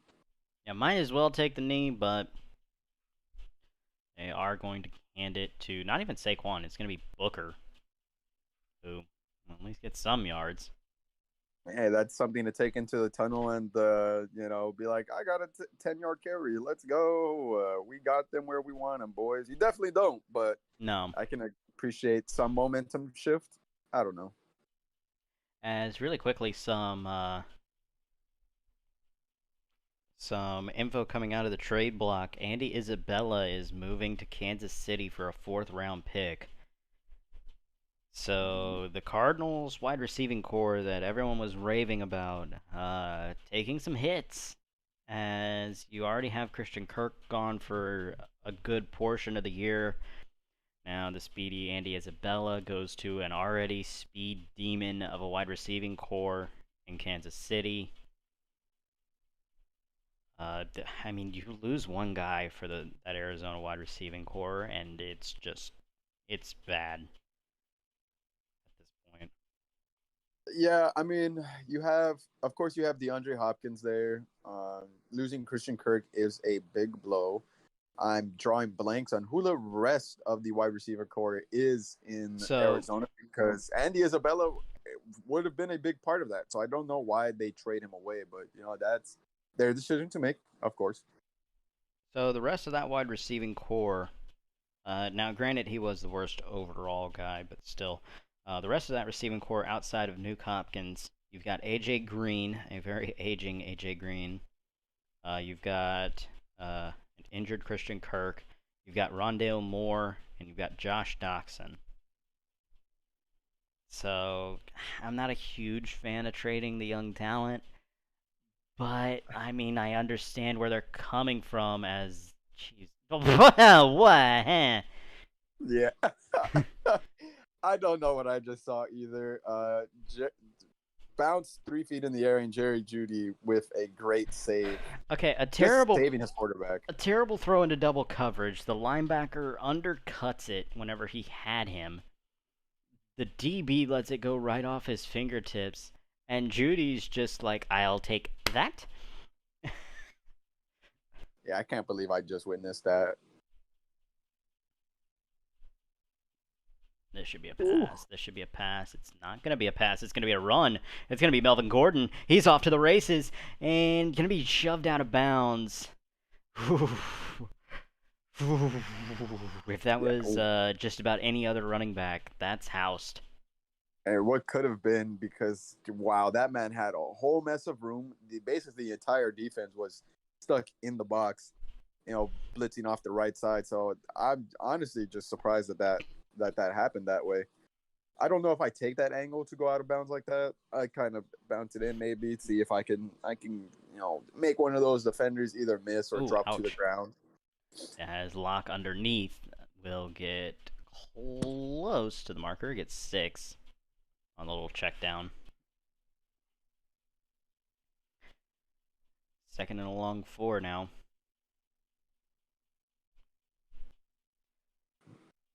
And New York, this is not the half that you wanted to come out and have.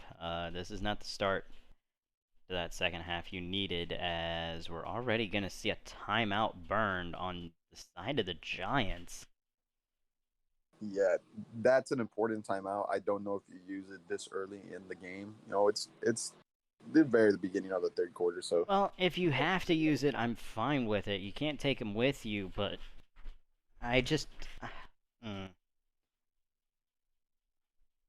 don't know. Speaking of taking with you, use your first half timeout, yo. Yeah, that's all that needs to be said.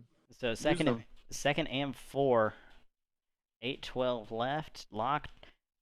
Okay, and just easy pitch and catch to Hamler. If you're not going to put someone over him and you're going to try and blitz, we're going to throw it right behind you. Yeah, that's honestly that's on the safety. You should have came down just a little bit more and met Hamler there with a little bit of force. Potentially could have gotten the ball drop, but with that play call, that's kind of best case scenario. Well, I think also it didn't help that the linebacker was basically just sitting still, didn't try and move, and kind of shuffle back to try and cover Hamler in any capacity. Just gave him the quick throw. Oh, and speaking of quick, what a good little lead in the backfield. I like it. I like seeing defenses step up, despite the fact that we're on the 9-yard line right now. I like seeing a nice little, tackle for a loss, met at the line of scrimmage. Although I don't know why they spotted a yard ahead, but that's not me. That's on Madden and spotting the ball. Yeah, true. So this will more than likely be our last game of the day. 49ers and Lions, looking like it's going to be a Friday night game tomorrow at around like 10:30, 11-ish. As once again, Blake Martinez. Any other linebacker, that's a pick. Any other linebacker, that's a pick. Blake Martinez, though. Yeah, if I'm the defensive coordinator, I'm grabbing that linebacker by his face mask, putting Stickum on his hands. So you're basically doing the replacements. 1,000%. 1,000%. Because that's absolutely ridiculous that you have two big picks that are just dropped like that. They're falling into your hands, and you're just dropping them. That's unacceptable. And so 3rd and 9 from the 9. Locke drops back. Has his man underneath. He will take Tim Patrick. Ooh. Caught by Jackson. Just shy. 4th and 2. And more than likely going to see the field goal unit come out here. Yeah, that was a good little stop there by the cornerback. Saved the touchdown, forcing a field goal. So we're not going to see a field goal. The field goal unit has yet to trot out there. The offense is still on the field. Locke's looking to the sideline. They're calling a play. 4th and 2, you can get a first down at about the half-yard mark. But for all intents and purposes, you're kind of looking at getting in the end zone. Gutsy call here. Locke drops back. Time to throw it.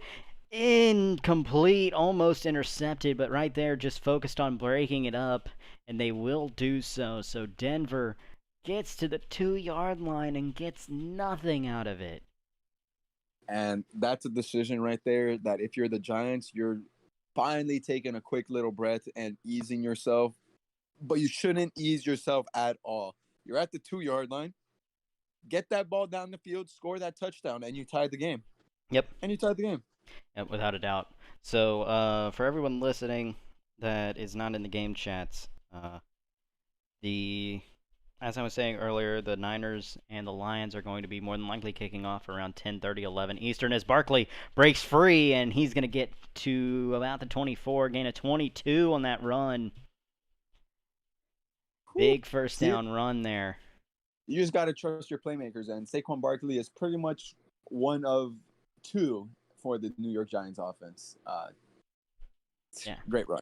Great run. Yeah, I mean, he's only gotten, I think 6 at this point touches.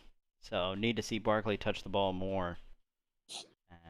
Man in motion. This is going to be a sweep to Ingram. And Ingram's going to get 6 yards himself. Nice little gadget play there to Evan Ingram. I like it.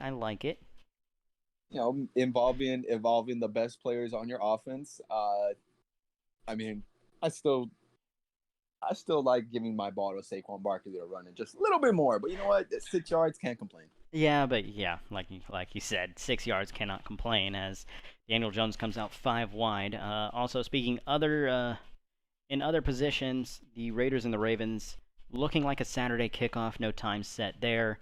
And I will tell you later the rest of them as Kenny Golladay gets this ball, and he's going to get the first down and get across the 40 to the 43-yard line. As last but not least, the Steelers and the Bills, the Buffalo Bills user has yet to say anything. So unless something changes, we're either going to see a waitlister come in there or we're going to see a forced win for the Steelers.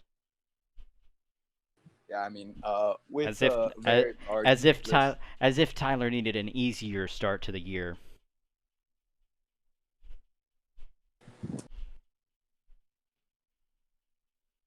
Yeah, hey, that man is trying to play on the hotel Wi-Fi, so Jones play action. He's got Slayton, and Slayton will get across the 50 to the 45-yard line. You know what animation the EA needs to put in this game? Which one? Apparently we already have the Mark Sanchez butt fumble animation, minus the fumble. So why not go ahead and give me an animation where Daniel Jones goes flipping over his head in the open field? As give to Booker. Booker runs over a guy on his way to a first down. Oh, man.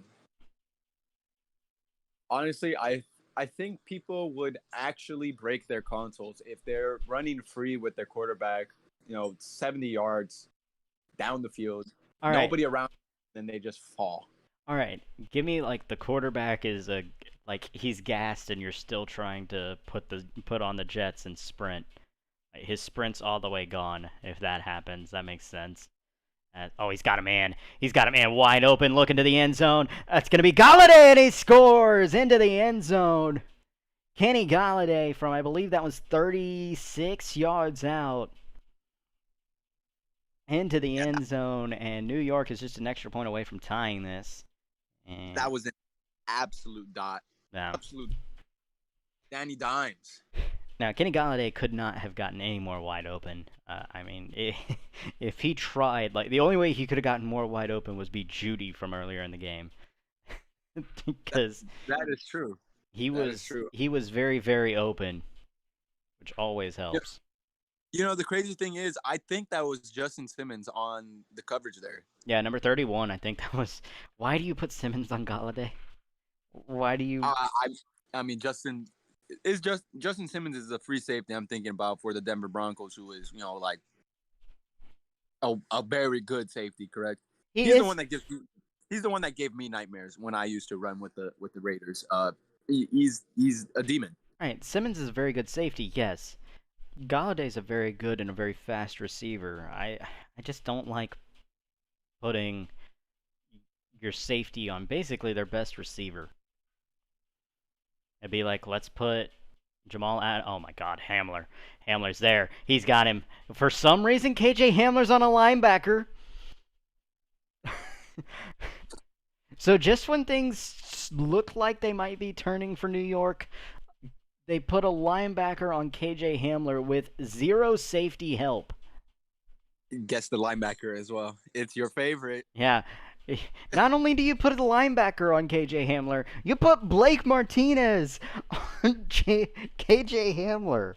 How does that happen? Honestly, I have no idea. And, Brain, I'm actually going to have to go right now. The duty of working the late night shift calls to me. Tip your waiters, tip your bartenders, tip your servers, y'all. Call in sick. I'm joking. It's all good. Hey, it was good copying in this little stream with you. Enjoy the rest of this game. It seems to look like it should be a good one. You know, the Giants putting up a nice little fight. The Denver Broncos answering. So, you know, you might be in for a little thriller for once. Yeah, I mean, hey, we've had 3 thrillers. We've had 3 thrillers today. We've had an overtime game. We've had the 1-point game, and now we've got this. So unless this just turns into a second half crapshoot, this should be 3 good ones. All right, my man. I'm going to go. It was good talking to y'all, and it was good streaming for y'all. And you guys have yourself a good night. See you, man. As now I go solo in the booth.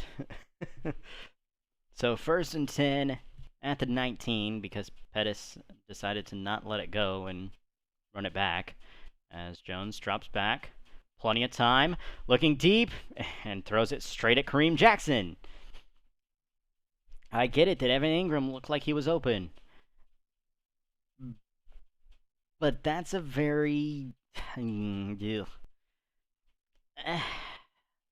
Look, there's space there. If it's thrown to the right shoulder towards the sideline, maybe. But it has to be like a perfect throw.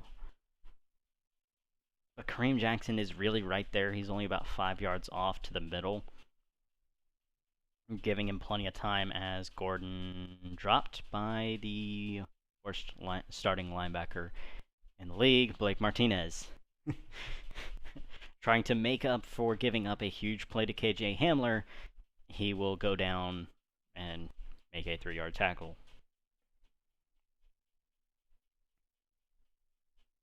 Yikes. So 2nd and 7. Trips left. No KJ Hamler, so don't have to worry about that at least. As Locke drops back. Underneath, throw incomplete. Oh.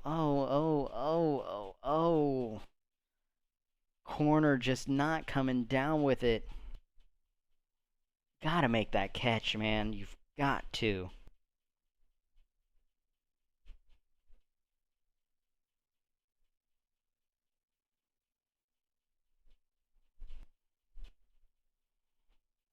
Sorry, as I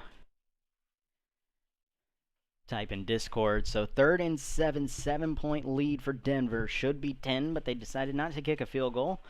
Locke drops back underneath. He's got Ogabunga, and he's very close to a first down. They're going to give it to him. I don't know how to say that name. I don't. Okwang. Okay, Boomer with the catch. I got nothing, dude. I really got nothing. Please put Fant back in. He's a lot easier to say.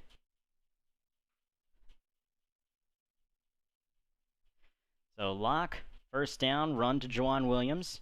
Williams brought down by Blake Martinez after maybe getting a yard. Really, Martinez did absolutely nothing. He got pancaked and just happened to be in the right place at the right time. This is why tackles is a loaded stat.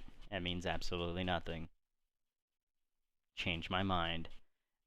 As Locke comes out 2nd and 9 from the 29. Got to get to the red zone to get a first down. Drop back. Melvin Gordon going on the screen pass. Gordon got to make a man miss, and he can't. The corner that unfortunately dropped the interception earlier, there to make the tackle this time around. That was Xavier McKinney? What? So it was a safety? Is McKinney playing corner? If he is, I've got one question. Why?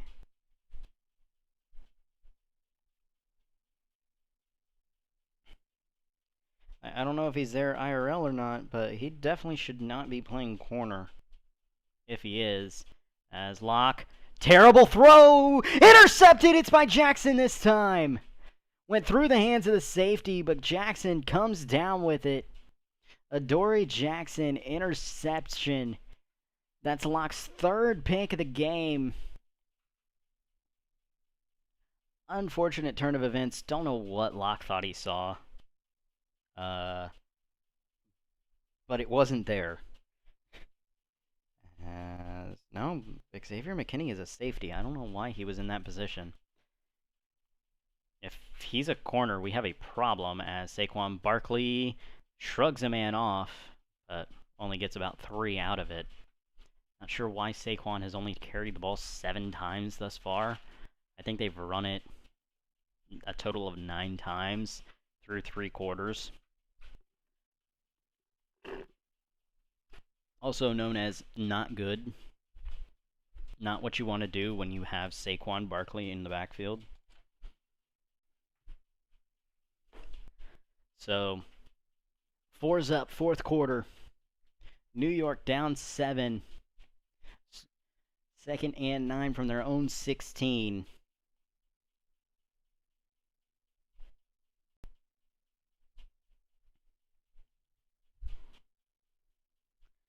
And I hate that it's so quiet because I can't have the commentary on. Oh, blows the left tackle up, but it doesn't matter as Barkley gets it out of the backfield and he's going to get the first down. Whew. I'm not sure which edge that was. If Chubb's healthy, then that was definitely Chubb. But my God, was he coming through there with a vengeance. It definitely wasn't Von Miller. So... But my God, he just blew him up as Saquon takes it up the middle. And he's going to get to the 31 as Sterling Shepard down hurt. Looked like he was favoring that right leg. But you can never trust Madden animations, so it could just be a bruised sternum, even though it looks like he was holding his right calf.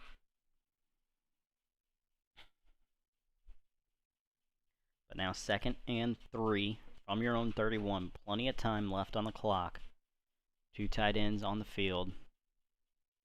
Saquon in the backfield. And they're going to drop back to pass. Rush coming. Lucky that he got that one out and was incomplete. As, you know, what did I say? It looked like he was favoring the right leg, and it was a shoulder strain.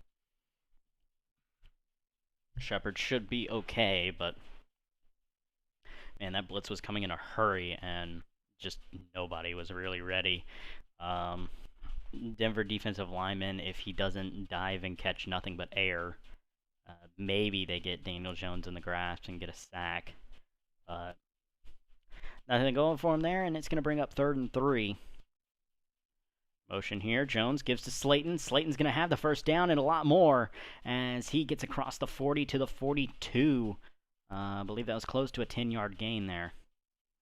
And on the little touch pass, they're going to get the first.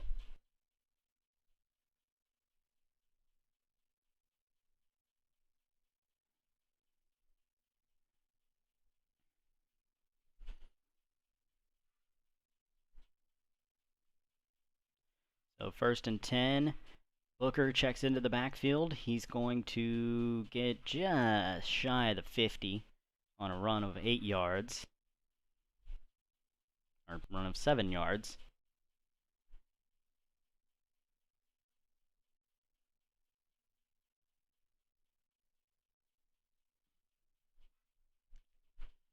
As Barkley checks back into the backfield.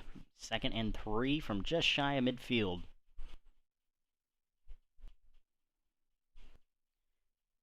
Jones drops back, looking for Barkley out of the backfield, and he runs out basically at the line of scrimmage. So still from the midfield stripe, 3rd and 3. 7-point game, you don't want to punt this football away. Is their center hurt? I believe they have a long snapper playing center right now. And it's going to be an RPO. They got Slayton. Slayton's close to the marker. They're going to mark him short, though. Didn't break the plane. As I want to see. No, their long long snapper is not number 10. So why their center is number 10? Is that Nick Gates? No, it's not Nick Gates. Skura's actually number 10. You need to fix that, my guy, because I don't think 10's allowed in the new rules for a center. But I may be wrong. Regardless, 4th and inches, definitely going for it here. Could be the ball game, assuming that the Giants' defense doesn't step up. But you got to snap it here. 4 seconds left on the play clock. Daniel Jones drops back to pass. Rush coming, and it's incomplete. Almost intercepted. Would have been taken back for a touchdown if it was. But that's going to fall incomplete. And now 1st and 10 from your own basically midfield. Oh, man.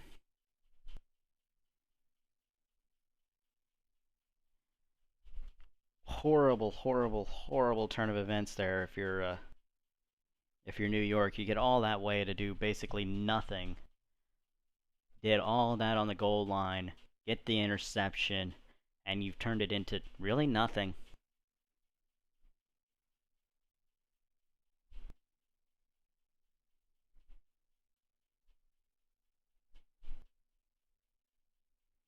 Yeah, Matt Skura should be number 67. Don't know why he's 10. 2nd and 8 as Locke in the gun. Got 3 wide receivers to the right. And Locke drops back. Screen coming. Oh no. He had it read, but instead of going for the tackle, he went for the pick. And it's going to cost him because he was nowhere near being in position. He had the screen read beautifully, but he went for the interception when he wasn't close. Oh man, you gotta just take the tackle there, man. Lose the yardage and force 3rd down. Don't try and be the hero and get a pick 6 off the screen when you're not in position to do so. So now 1st down. And Gordon's going to get stuffed before he can even get going. And personally, you've got to be thinking just points here can really put this game away. I mean, 5.5 left. New York only has 2 timeouts. If it's a 2-possession game, I just don't see them being able to mount that kind of comeback right now. Keep your eyes on Noah Fant. It looks like he's going to be covered by Blake Martinez, which is one very bad mismatch. They aren't going to throw it that way. Instead, they're going to give it to Williams, and Juwan Williams gets about 4 on the second down run. Makes it 3rd and 5.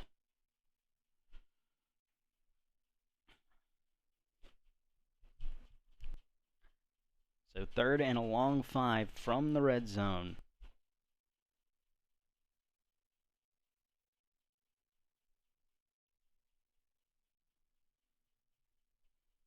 Trips left, Fant solo right. Cortland Sutton is one-on-one with a linebacker, so just be careful of that. They will check into a run play. Melvin Gordon, and he's going to get the first down. Ugh. Not what you want to see if you're the Giants. You don't like giving up a 3rd and 5 run play for a first. You kind of sold out for the pass, didn't even look at the run, and ends up costing you. As now 1st and 10 as we click just under 4 minutes.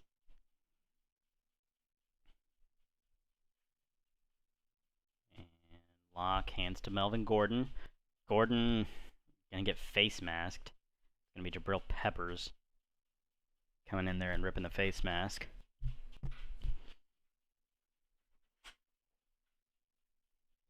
And that's going to basically for free put them on 1st and goal. Without a glaring mistake here, you should see Denver put up points here, and that'd be the ball game as he is met in the backfield by, I believe that was Logan Ryan.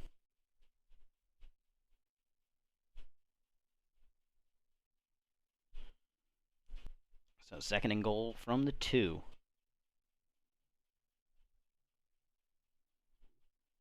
Okay, so yeah, for whatever reason, Logan Ryan is the starting free safety, and Xavier McKinney is playing corner. Can't tell you why, but there you go. As give to Melvin Gordon. Close. Is he in? No, he's not. He didn't reach across. The ball was behind the plane, and they're going to be 3rd and short. 3rd and goal from about the 2-inch mark.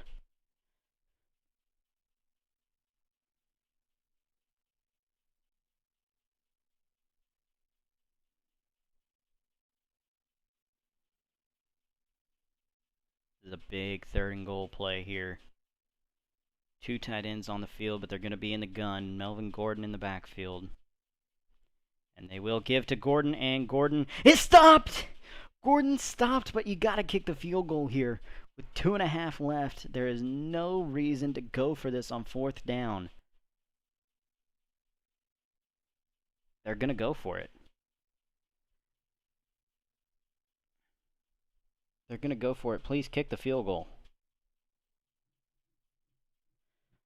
On 4th and goal, at the 2-minute warning, with a chance to ice this football game and make it a 2-possession game at the 2-minute warning, they're going to just completely bypass that and go for it on 4th and goal. And they're going to false start before the 2-minute warning.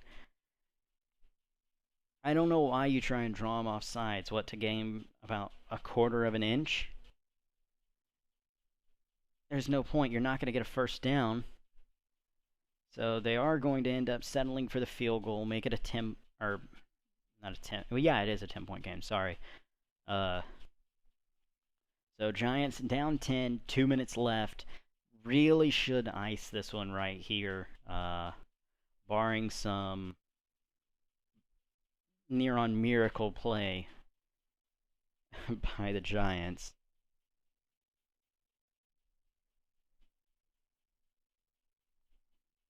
As I am going to go ahead and send something in Discord real quick.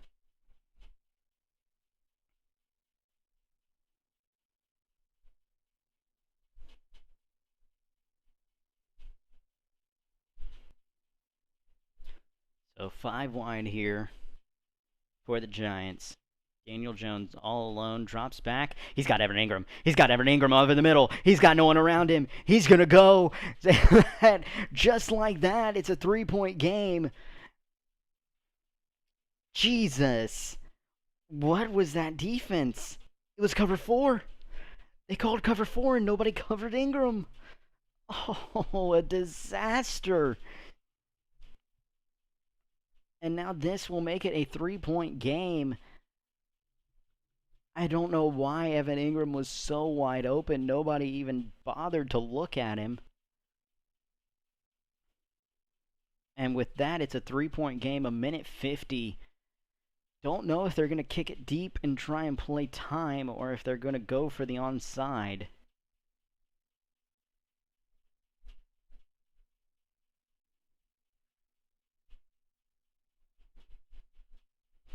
And it looks like they're kicking it deep.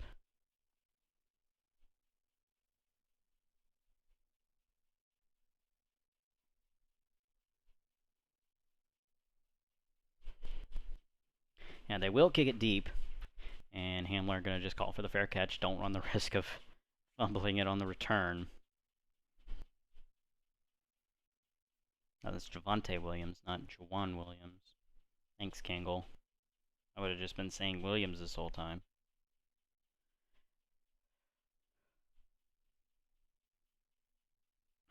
So Denver, 1st and 10, minute 50 left. Ball on the 25. After doing the one thing that you couldn't do, giving up the big play that basically puts the Giants back in it. Now, here you go. 1st and 10. They're going to run it. Javonte Williams maybe gets two, maybe 3 yards.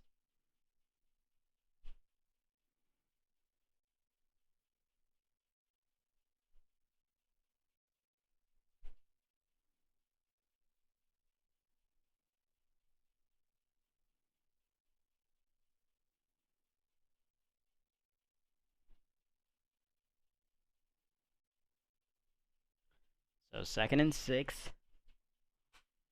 Minute 45 left. 3-point game. Block. Drops back to pass. He's got Judy, but it's incomplete. I don't like the play call at all. 3rd and 6 now. You're forced to throw it, and you run the risk of if you throw another incomplete pass, you could give the ball back to the Giants with a timeout. What are you doing?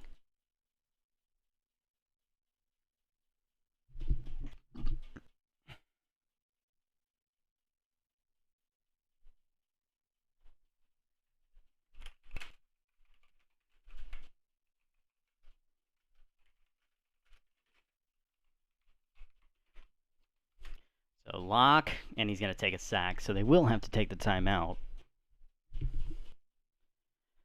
So now J.K. Scott going to come on for Denver. As with a minute 37 left, the Giants in a position to possibly at least tie this game and send it into overtime, if not win it, if they can score a touchdown. That's not legal. First things first, Pettis on the punt return, and looked like he got to the 45.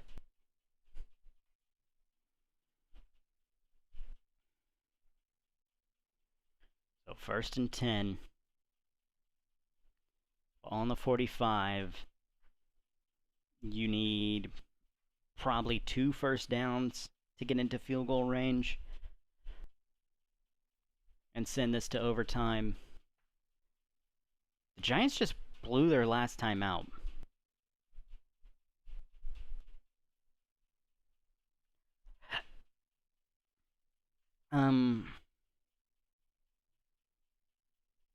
Okay, so the Giants with no timeouts and a minute 28 left. Ball on their own 45. Still, need 2 first downs at least to probably get this into field goal range. And then you gotta hit a kick while iced.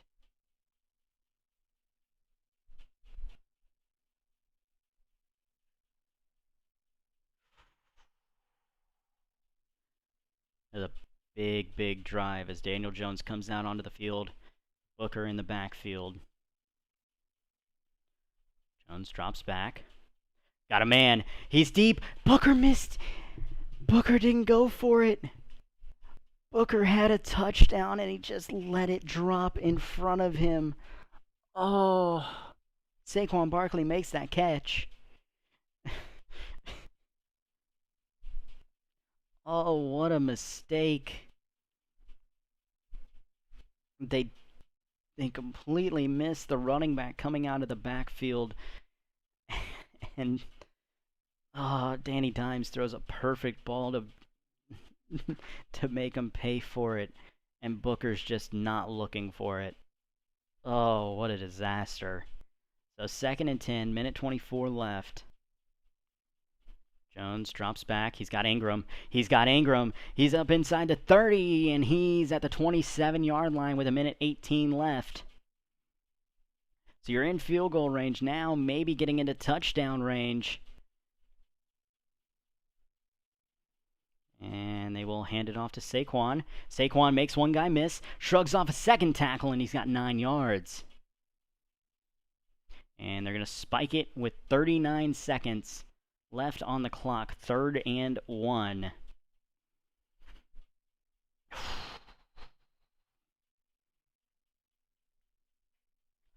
So from right here, it would be about a 35-yard field goal if they don't get another yard to try and send it to overtime. Trips left, Evan Ingram on the line to the right. Saquon Barkley in the backfield. You got 39 seconds left on the clock.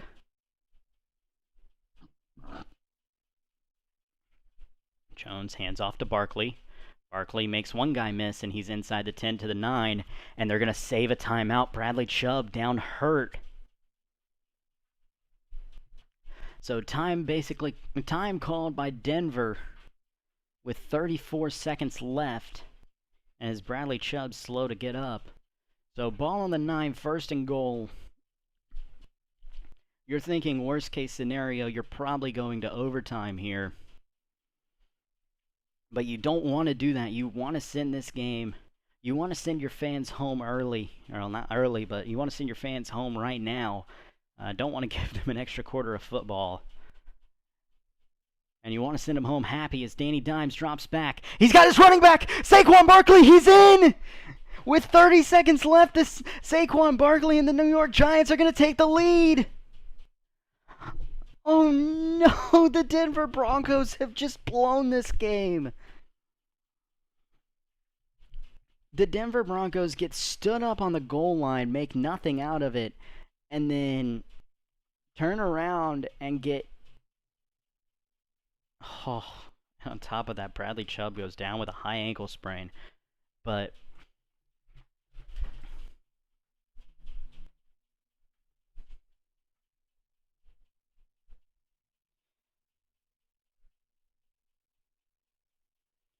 Oh, as KJ Hamler returns this back to the 23, 4-point game here at the Meadowlands. Ball on the 23, 26 seconds left. Denver has one timeout. They need a touchdown right here.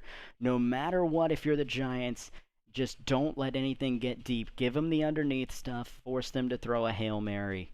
Just don't let anyone get behind you. As they're going to go 4 wide receivers with 26 seconds left on the clock.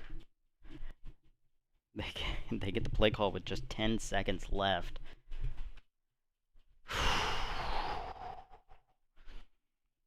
Locke drops back.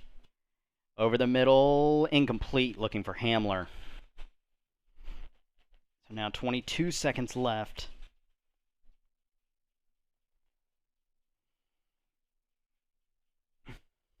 As the Giants playing smart football, playing just a quarters, cover 4. Coming out, and I believe it was quarters that they came out in. Just 3 down linemen, lot of DBs. And this actually looks like a dime or a dollar look here. 2nd and 10. Lock drops back. Going to go underneath to Judy, and Judy's going to get you to the 42. So 16 seconds left. You want to maybe get a 10-yard play that'll get you a first down, get out of bounds, and hopefully put yourself in position to throw a Hail Mary. Can Drew Lock do it?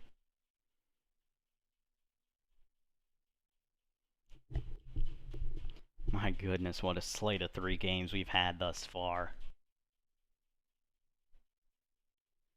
Lock in the gun. Got 3 receivers, Judy, Patrick, and Sutton on the field. Melvin Gordon in the backfield, Noah Fant on the line.